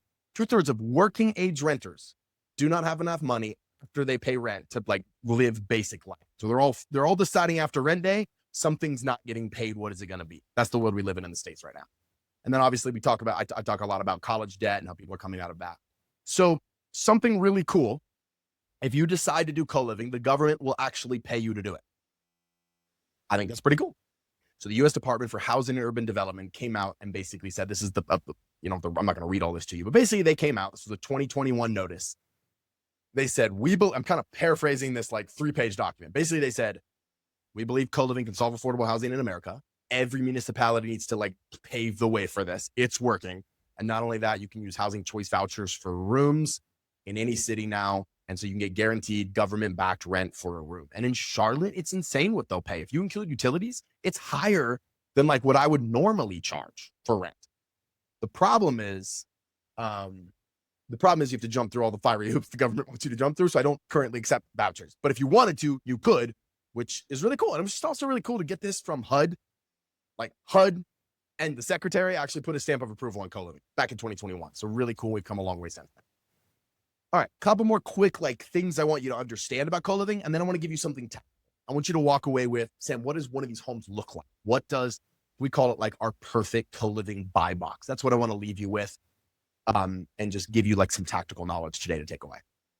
But I want you to, everybody thinks, well, usually when I present this, people are like, oh yeah, traveling nurses, right? Like, yeah, that can work. Traveling nurses are short-term, usually on short-term contracts. They can pay a lot, but they want a really, really, really nice place. They're making good money when they usually on travel nurse gigs. And then the second thing I hear people usually say is like, oh, yeah. It's like, so you do this for college kids, right? And I'm like, no, that's the worst person to have in one of these homes. They don't make any money. Their parents are signing on the agreement. They're loud. They're young. They throw parties. They're not clean. They're not quiet. Maybe they're safe. Maybe not. You know what I mean?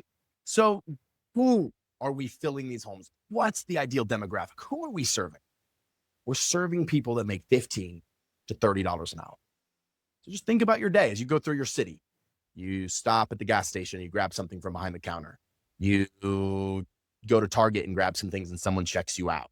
You take your car to a repair workshop and someone making $22.50 an hour takes care of that. Someone calls you to try to make a sale on DirecTV. Someone loads your bag on the airport. He's making $25 an hour. In most major cities, that is not enough to live a good life. It's just not pay rent at the prices they are in a decent area and do this. That's who we're serving. That's the problem we're solving. And if you do this right, there's a lot of people out there, guys. Co-living has become like in the last 2, 3, 4 years, it's become a trend. But the truth is like a lot of people are doing it what I would call boarding house style or rooming house style, right? It starts to look like you're just cramming people in there.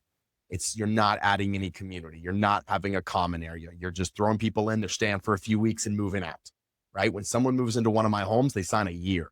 That's the initial, it's like an apartment building. You sign a year when you first get in there, right? Because I want the stability of that.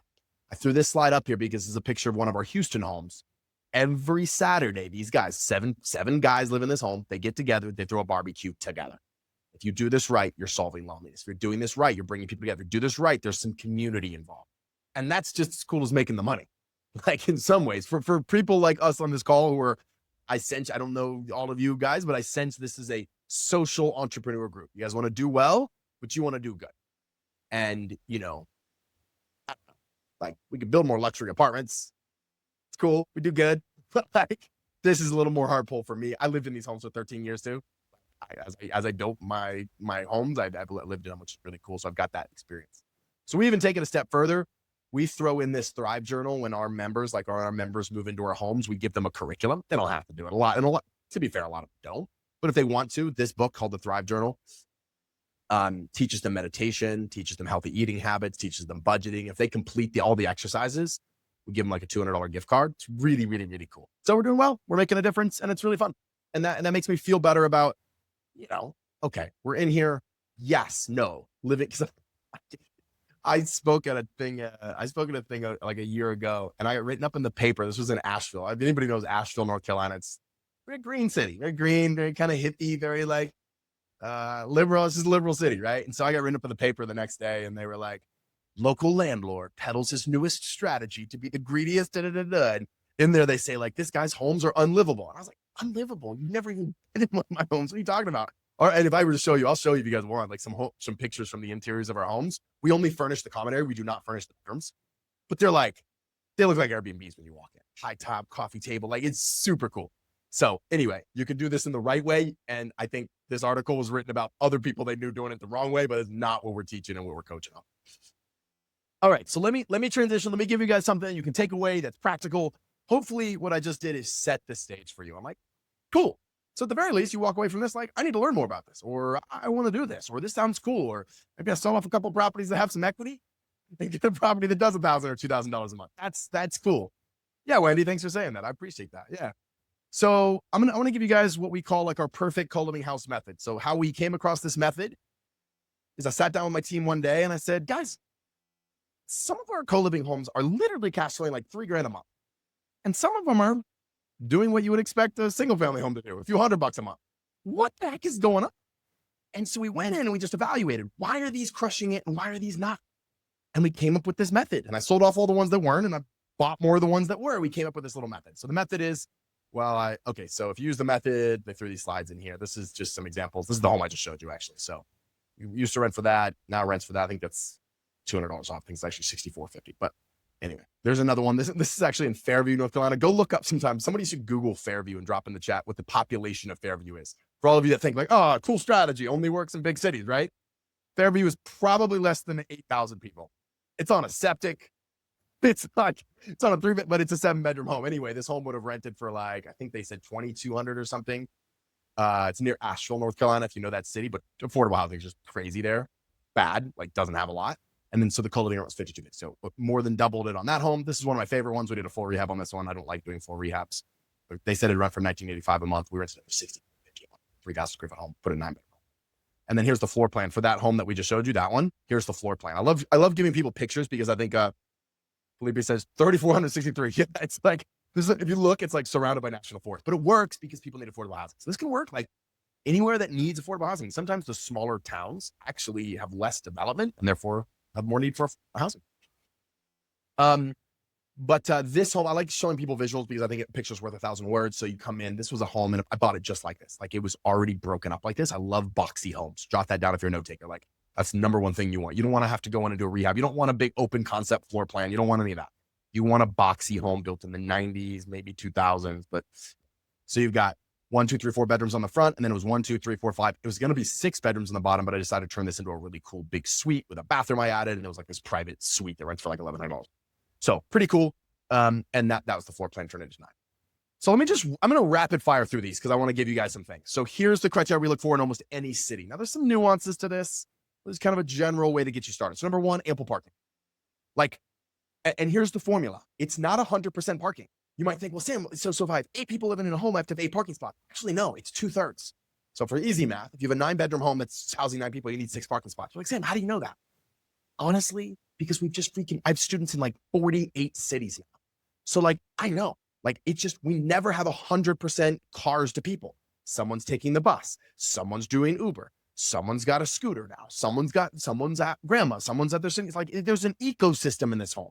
Very, very, very rarely. So you need 2/3. Now that could be street parking. That could be adding a little parking.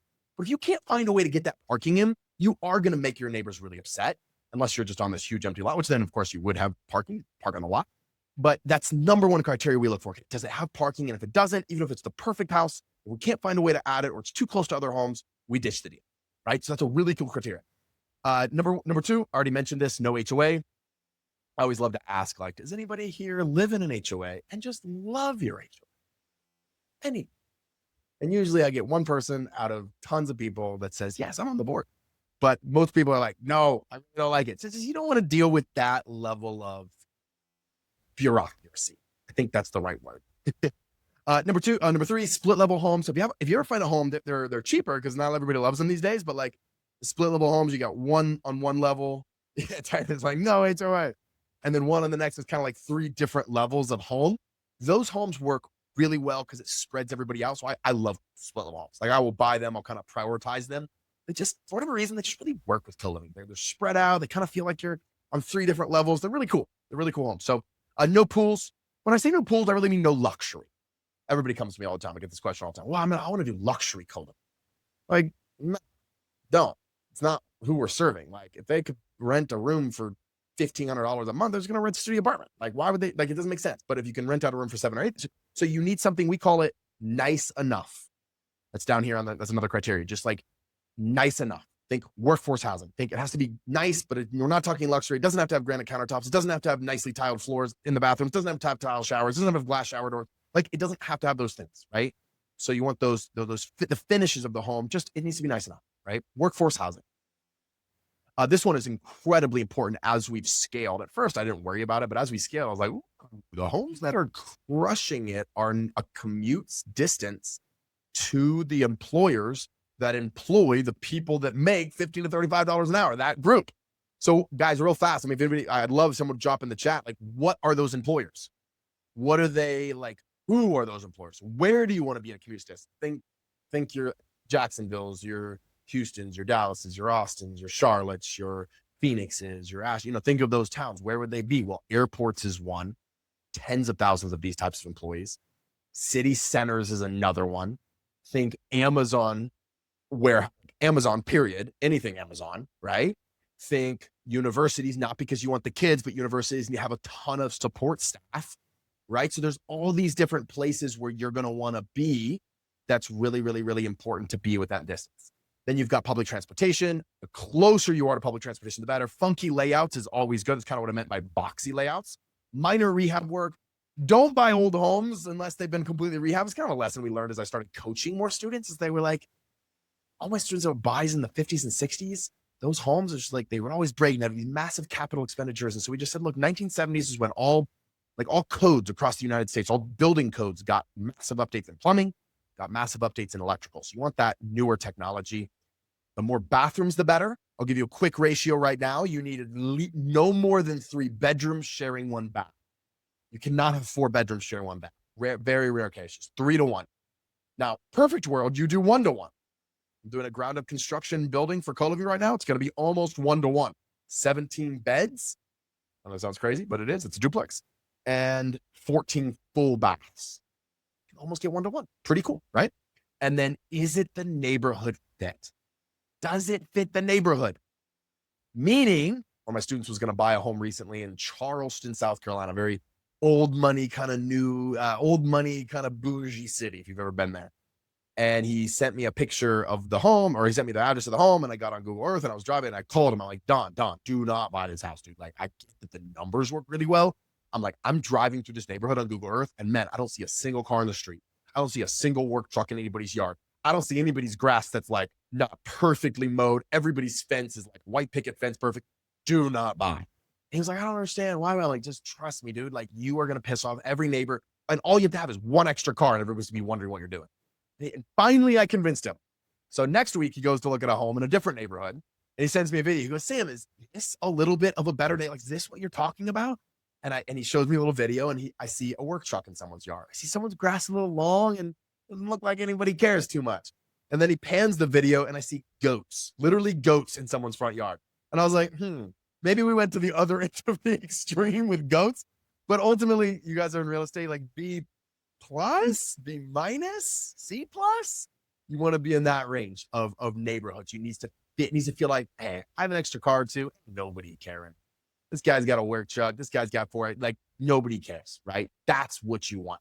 Okay. All right. That's a big criteria that we look for. Many of the criteria, there's other things I could add in, but for now, I wanted to give you that. For time's sake, I just wanted to give you those things. So as I wrap up, and I'll take any questions about that at all, but I love the no HOA. You got to kind of fit that for sure. If it's on one level, if you get a co-living home on one level, I'll just throw that in as a little bonus here. That's even better because noise. And again, I just bought a 7-bedroom home that's on one level, and noise, and it just spreads everybody out. Everybody's at spread. It just feels like you're less on top of each other. You need to have a common area. That's really, really, really, really important. Some co-living companies, some of the biggest co-living companies out there in America right now are saying no common area because it causes tension or whatever. But the truth is, if you do it right, you vet your right people, it won't. It'll become something where people really, really, really can. So after 10 years, I discovered the hard way, co-living, the best way to solve affordable housing. It's the way that I'm choosing to attack this problem. And while creating financial freedom for yourself, while creating cash flow for yourself without needing millions in capital or any real estate experience. I threw a few students in here because I just like to give real examples for you to know. And like, is this just a Sam thing or can other people do it too? What's funny is this guy that I'm showing a picture of right here. He was a banker, like the vice president of like a big bank, making like $250,000 a year, $250,000 a year. And he hated his job though. I mean, he really hated it. We'd go on runs he lived in Charlotte, North Carolina. And he was the guy, because he was so good at numbers. He was the guy who came to me on my first home and was like, Sam, I know the numbers on your home, that first 4-bedroom home I showed you. He was like, you need to go all in on the strategy. I was like, so he was an encourager.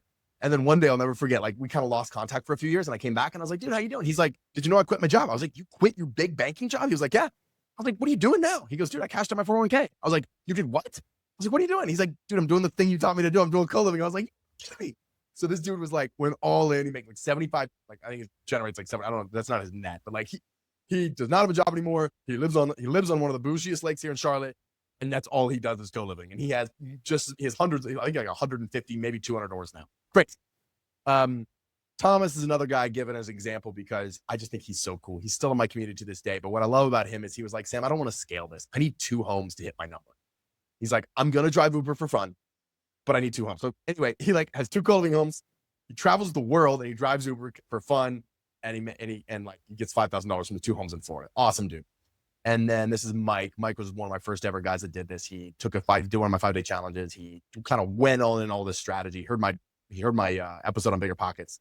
And he just said, I'm not only going to do this, but I'm going to raise capital. And he's just a high school teacher. Really, really, really, really cool. So point is, they can do it. This is a strategy you can do. It's proven. It's not.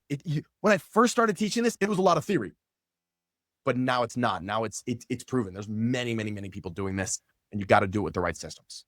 So as I wrap up and as I end, I'll just give you kind of this one little inspiration.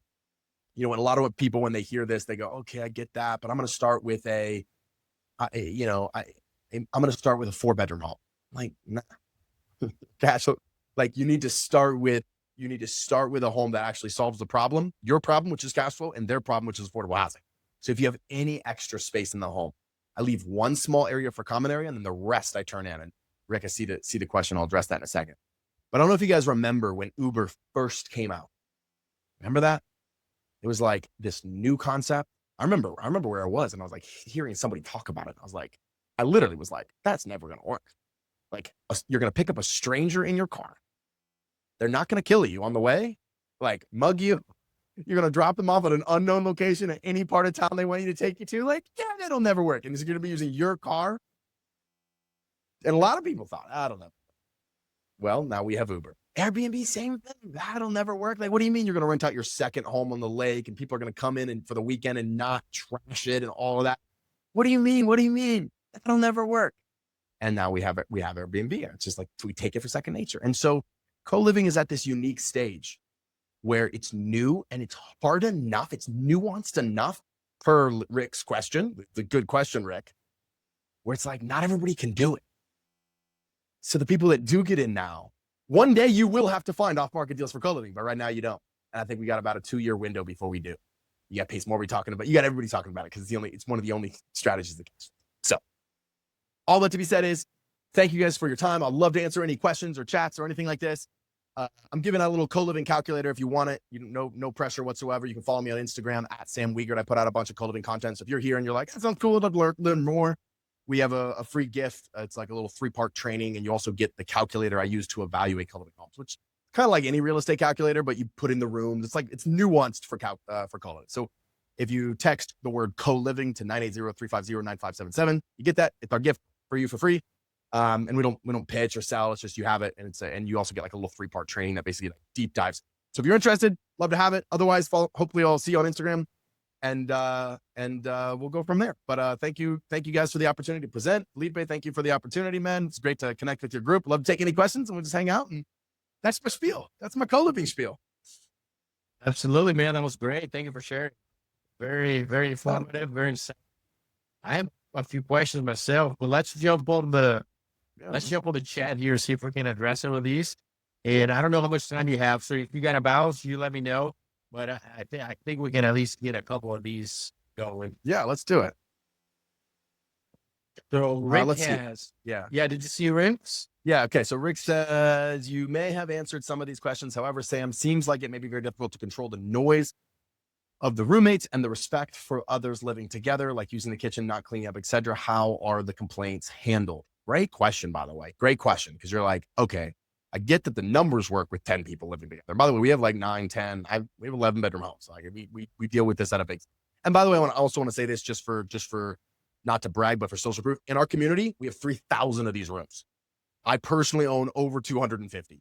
So I want to say, like, I'm not giving you answers from like, we own 2 homes. I'm like, doesn't this work? Like, this is real stuff. I deal with this stuff every day. So absolutely. So yeah, I mean, there's the big answer, Rick, and there's the short answer, and there's the long answer. I'll kind of give you a medium answer. The short answer is, it depends on who you put in the home is number one.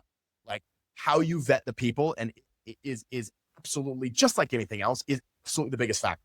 And a lot of people that do co-living is they don't do culture checks to make sure this person is going to be a good culture fit for the home.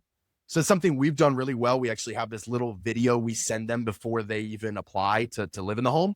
And it explains the concept of co-living, like, but I'm talking like in a beautiful, like, whiteboard session way, and tells them who we don't want and who we do want. And so we do this culture check. We also do in-person showings. Like, we vet them pretty well, because we're not like some of the companies out there. Like, the way I teach to do co-living is not this person staying for 3 weeks. No. They're doing they're moving into an unfurnished room for at least a year. So that's number one. Number two, you absolutely have to have your agreement. Now, we used to do leases. I used to lease these homes, but because of legalities, we switched to something. Think of it like a club, like a country club membership. That's what these people are buying now. What that does, it allows me to get around some of the municipalities' unrelated house occupant rules. And it's a legal hack. I'm not going to lie. I'm not trying to give everybody legal advice here, but that's a legal hack. We spent $20,000 on creating this structure. And all the best co-living companies use a structure similar to this called the membership agreement. Put together a club, and it also allows you to terminate people, like get them out of the house, like fast, like really fast. So what we've learned is that if someone is a cancer in the home, you got to get them out like immediately. If they're like, this person's me. Otherwise, the 7 people that are amazing will all move out, and you'll be left with one person who sucks. So that's number 2. And then the other thing is, before someone moves in, literally like 3 times in their onboarding process, we review the house dules with them. And a lot of those house rules are like quiet hours after a certain hour. We call them headphones hours. Like, everything has to be Bluetooth during certain times. So that's number 1 rule. There's no TVs in the common. There's no loud things at all in the common area. That's another house rule. There obviously like rules about cleanliness and cleaning up right after themselves. And you might be like, well, how do you enforce that? Well, we have fines. We have cameras on the outside of the door. We have cameras in the common area. We have ways to do it. And that's, again, we're not like springing that on them. They don't like, why is there a camera in the common area? Like, they know that going into the home, they sign the initial, hey, there's gonna be audio and video. So we can know. We can be like, hey, John, we look back at 5 o'clock. They've got a complaint. This happened. Boom. This is the first warning. If it happens, against a $50 fine. You just have to have that level of systems. And don't get me wrong, it's nuanced. So that's why not everybody's like, co-living. cash flow is amazing, but this is the difficult part we're talking about. You have to have those systems in place. And we have it down to a science now. We have like somebody smoking in the room or in the house and they shouldn't be. Script 1, script 2, termination, and script 3. We just know how to deal with it and how to go right to the source. So, yes. Sam, I have a question. Yeah, fire away. Do you find that, I guess, the rule breakers finally push back, or they're just like, you know what, I caught, and I'm gonna have to live with this? What do you find? If it's a big enough rule that they break, they'll leave.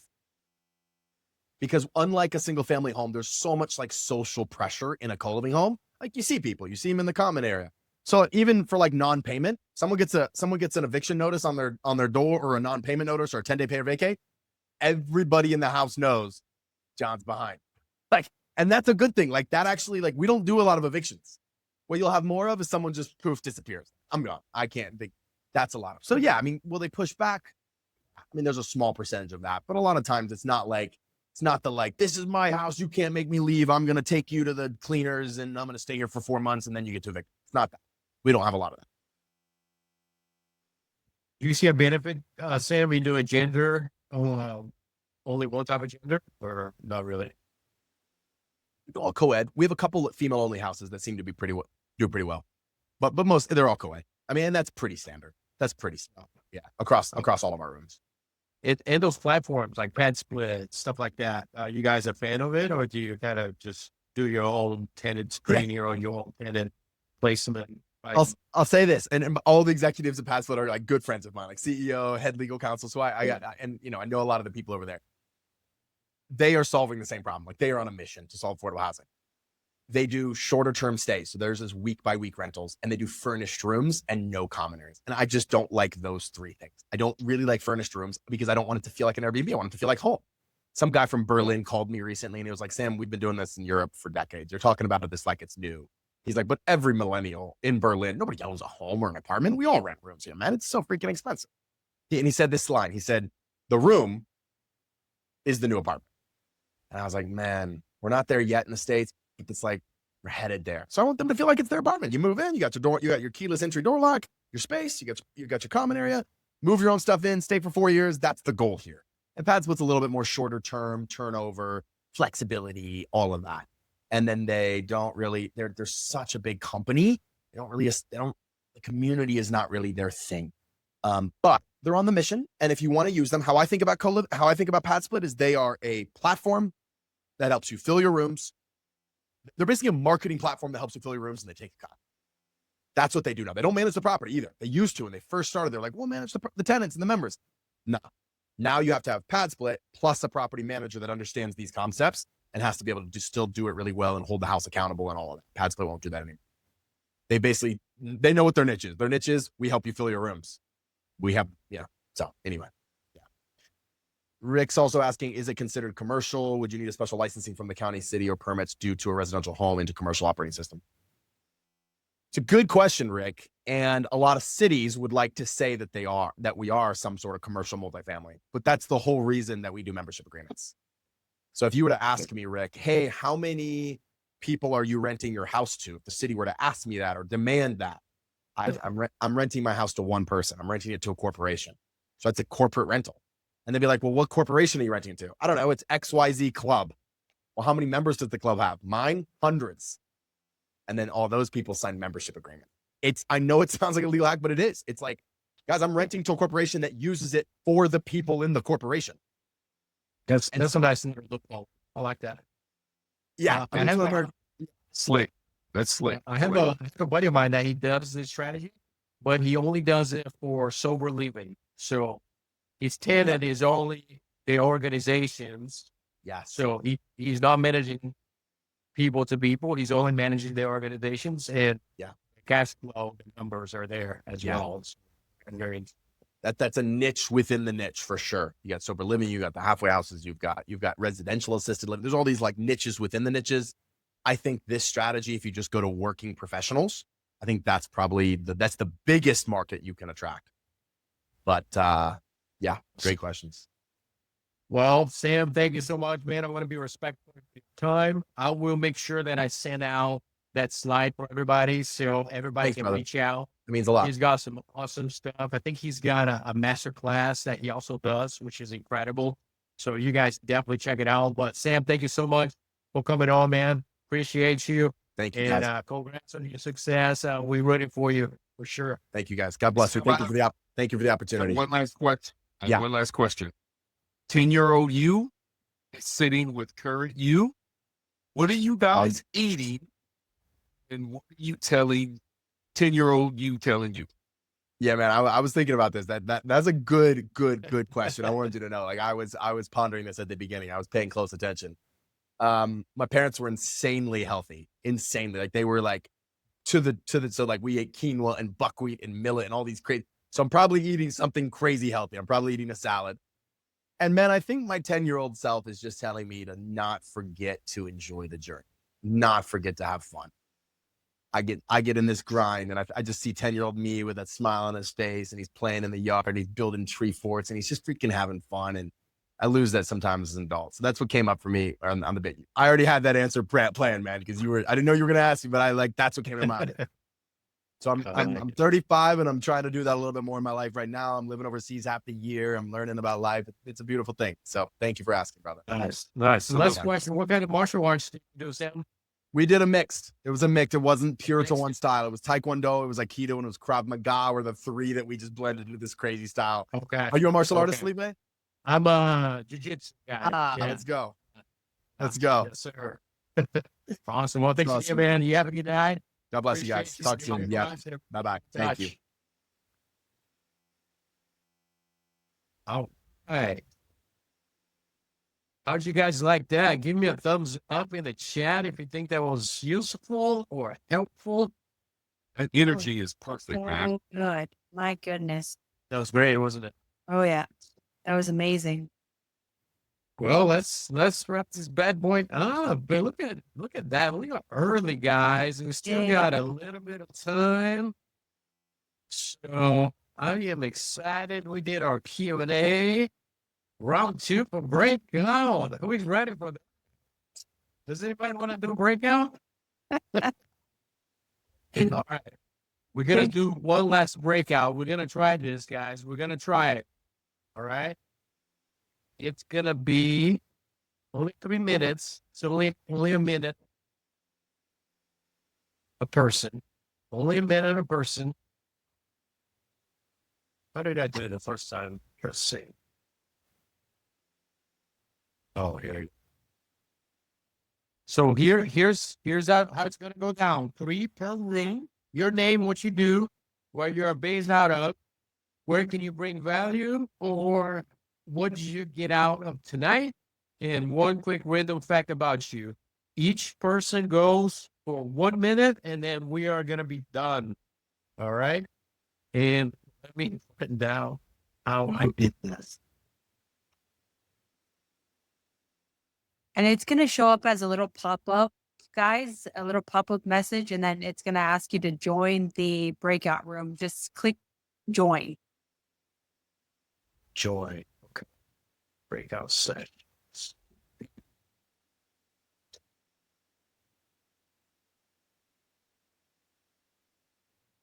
Bear with me. Bear with me.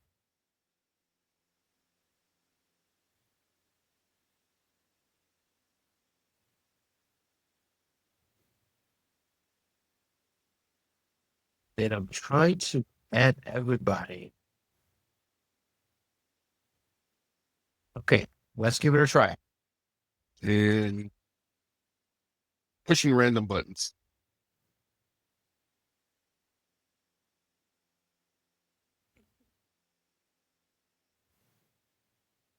I don't know if I have the option of going Who? me as the host. Did you guys get an invite? Not yet.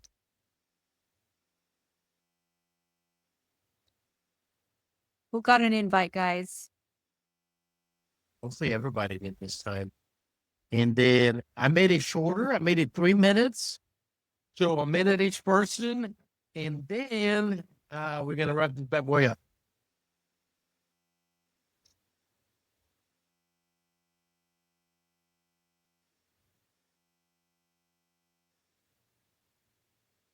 Oh, we got to do a prize. I'll put a little bit of music.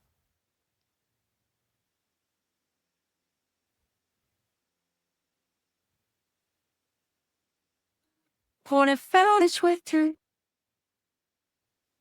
When the world had Felipe, your playlist is fire. So good. What's that? Your playlist is fire lately, man. The last couple. Thank you. Yeah. Appreciate it, man. DJ JFS. asleep. You're the promise that I keep.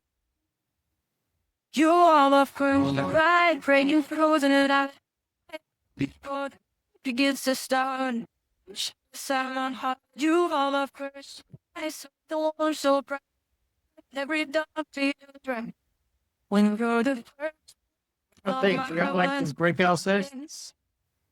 Should ask once they get back. Such a chance. You like? Even sweet as a lamb. With you here by my Right amount of side. time. Need the stress so good. So wait to see you too. Every dream feels close inside. And I open up my Tell you who's in the breakout rooms, Ben? Every shadow fades away. I hear it. I hear you very well. Does it tell you who is in the breakout rooms or not? We got 30 seconds left. That's the thing I see. Okay. So it doesn't show you who is in the breakout room. No, not big short. I'm sure on the back end I can see it right now. That level of the music is always not too loud.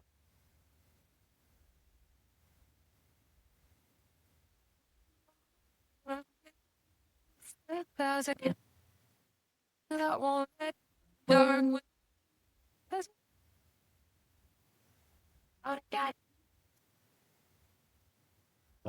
Now it's too low.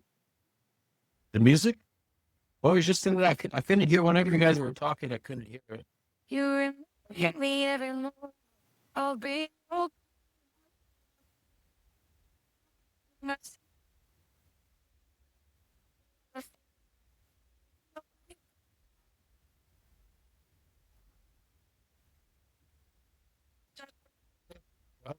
It should be done now.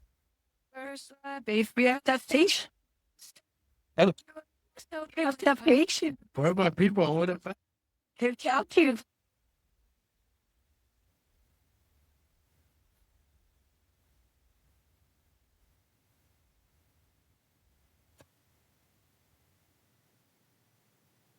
I think I see that option.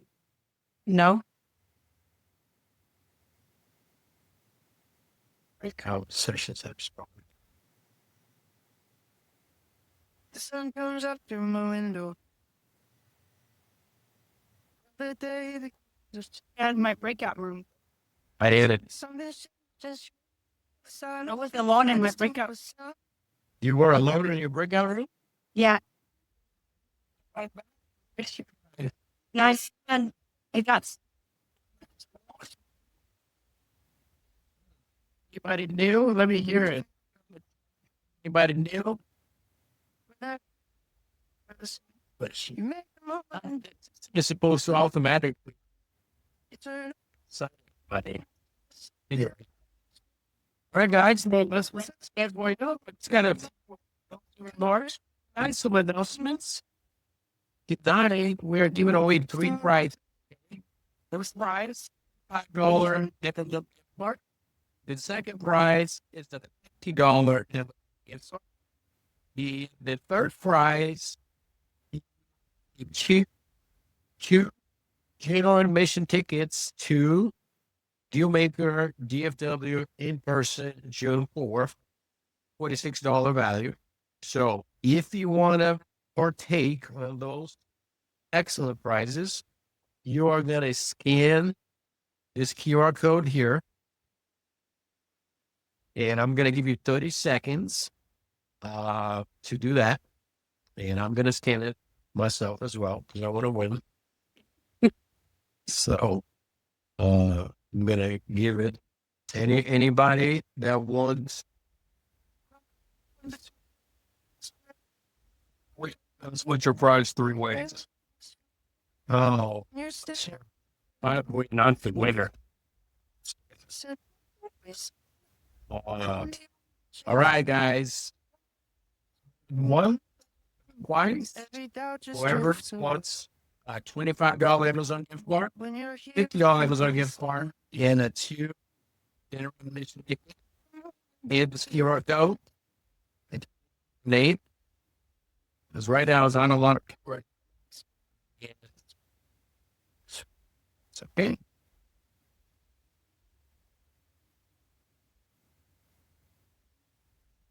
Go once.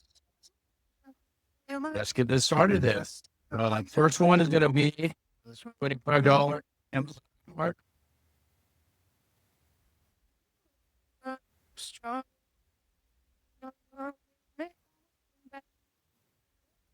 I mean, yeah. Eddie, $5. All right. Congratulations. It's almost like winning the lottery. Think about it. And let's see it again. The next one is going to be $50 Amazon could work. $50 Amazon.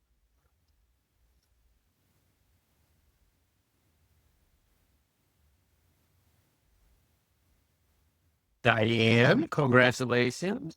Diane is a winner. She always wins. On fire Hey, today. that's what I'm talking about. And the last one is a 2 general admission ticket to Do You Make a DFW in person June 4th. And that person is going to be Mr. Rick.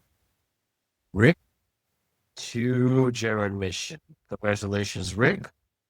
There we have it. That is our. I guess nobody else wanted to scan.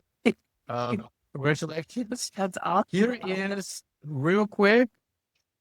Past events, all of our replays for our virtual and or in person can all be found here at our page.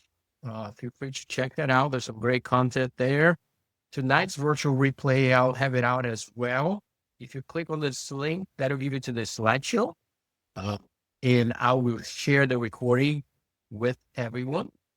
Next raw deal drop is June 2nd. We do an A to Z deal case study that I do it. If you want to join us, please do. Rick, I will email you tomorrow your prizes. And the next in-person meetup is June 4th in downtown McKinney at the Augustus. We're going to have Mr. Scott Horn, who you heard from earlier. He's an attorney and an absolute expert in real estate investing. He's partaking over 10,000 transactions, and he's going to be doing a segment called Ask the Title Attorney. And then I have a good friend of mine, Major Hiller, coming all the way from Clearwater, Florida. He's a mobile home park developer, and he has a fund as well. So he's going to be talking all about mobile home park investing. So it's going to be a powerhouse of an event. Next thing we have is our next Deal Maker Virtual. Is going down on June 18th. It's always on the third Thursday of every month, at least for now. We're going to have Mr. Brian Holliber. He's a direct mail coach, and his company is REI Print Mail. They are, I think they are a Fortune. They are a big player in the space. And he's going to break it down on how you can have some competitive advantage in today's market using direct mail to whatever niche you are. So he's going to break everything down. Should be excellent. Next thing I have is Mr. Ron Billhauer. He's our guy that we are endorsing for the mayor of Frisco. He has passed through he's one of the finalists. He's on the runoff. So it's him against another opponent. So everybody in Frisco, we are asking for you to vote for him. Early voting is June 1st through the 9th, and election day is June 13th. So please visit his website so you can find out a little bit more about him. But he's an excellent man of value and morals. So we are really proud of him. And I think that is all that I have for you guys. There is one last thing, real quick. I wanna invite you guys. We are having an Ultimate Warrior Conference in Frisco, Texas. It is May 29th through the 30th. I will share the link. It should have been on the presentation, but I will share the link so you can invite anyone that you want to go. It's $65 to attend. If for some reason whoever wants to go cannot afford that, I'm sponsoring 3 people, so I'm paying for their registration so they can attend the conference. And it's not here, but let me just play a little video for you guys. Before a man ever carried a sword, he learned how to stand. God didn't make you to be a man to be weak. Just don't be satisfied with being mediocre. He says, I'll send you certain lessons in certain seasons because certain battles will not only require you to have an accurate knowledge of who I am and what I can do. Certain battles are going to require you to have an accurate knowledge of who you are. Because it's easier when you keep doing the right thing. So we're never going to do easy, but it's actually easier to do the right thing. God didn't design you to lose. He designed you to win. Every man in this room has a great seed of potential on the inside to be something great. Every man in this room can make an impact. Being a great husband to your wife has nothing to do with whether or not that validates you emotionally or in any other way as a man. It has to do with the message that it sends to the men that you're around, to the children that you have, and to the people that are in your life. Choose to lead as a warrior for God and not as a weak man for your son.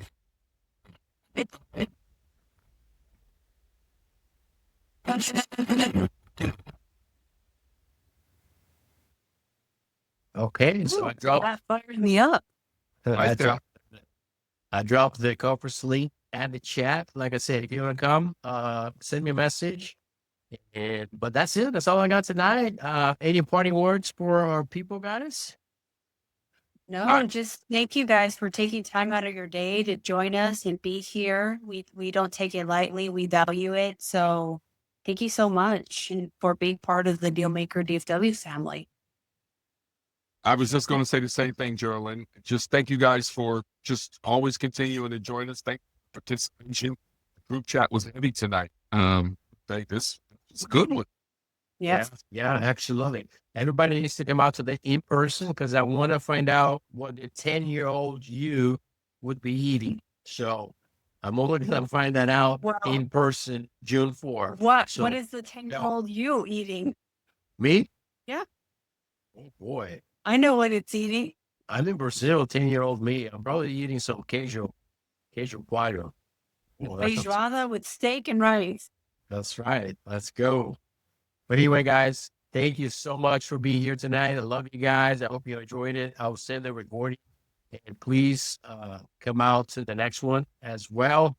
In person is the next one. I'd love to have everybody there. Let's pack the house. And y'all have a good night. Thank you, guys. See you next time.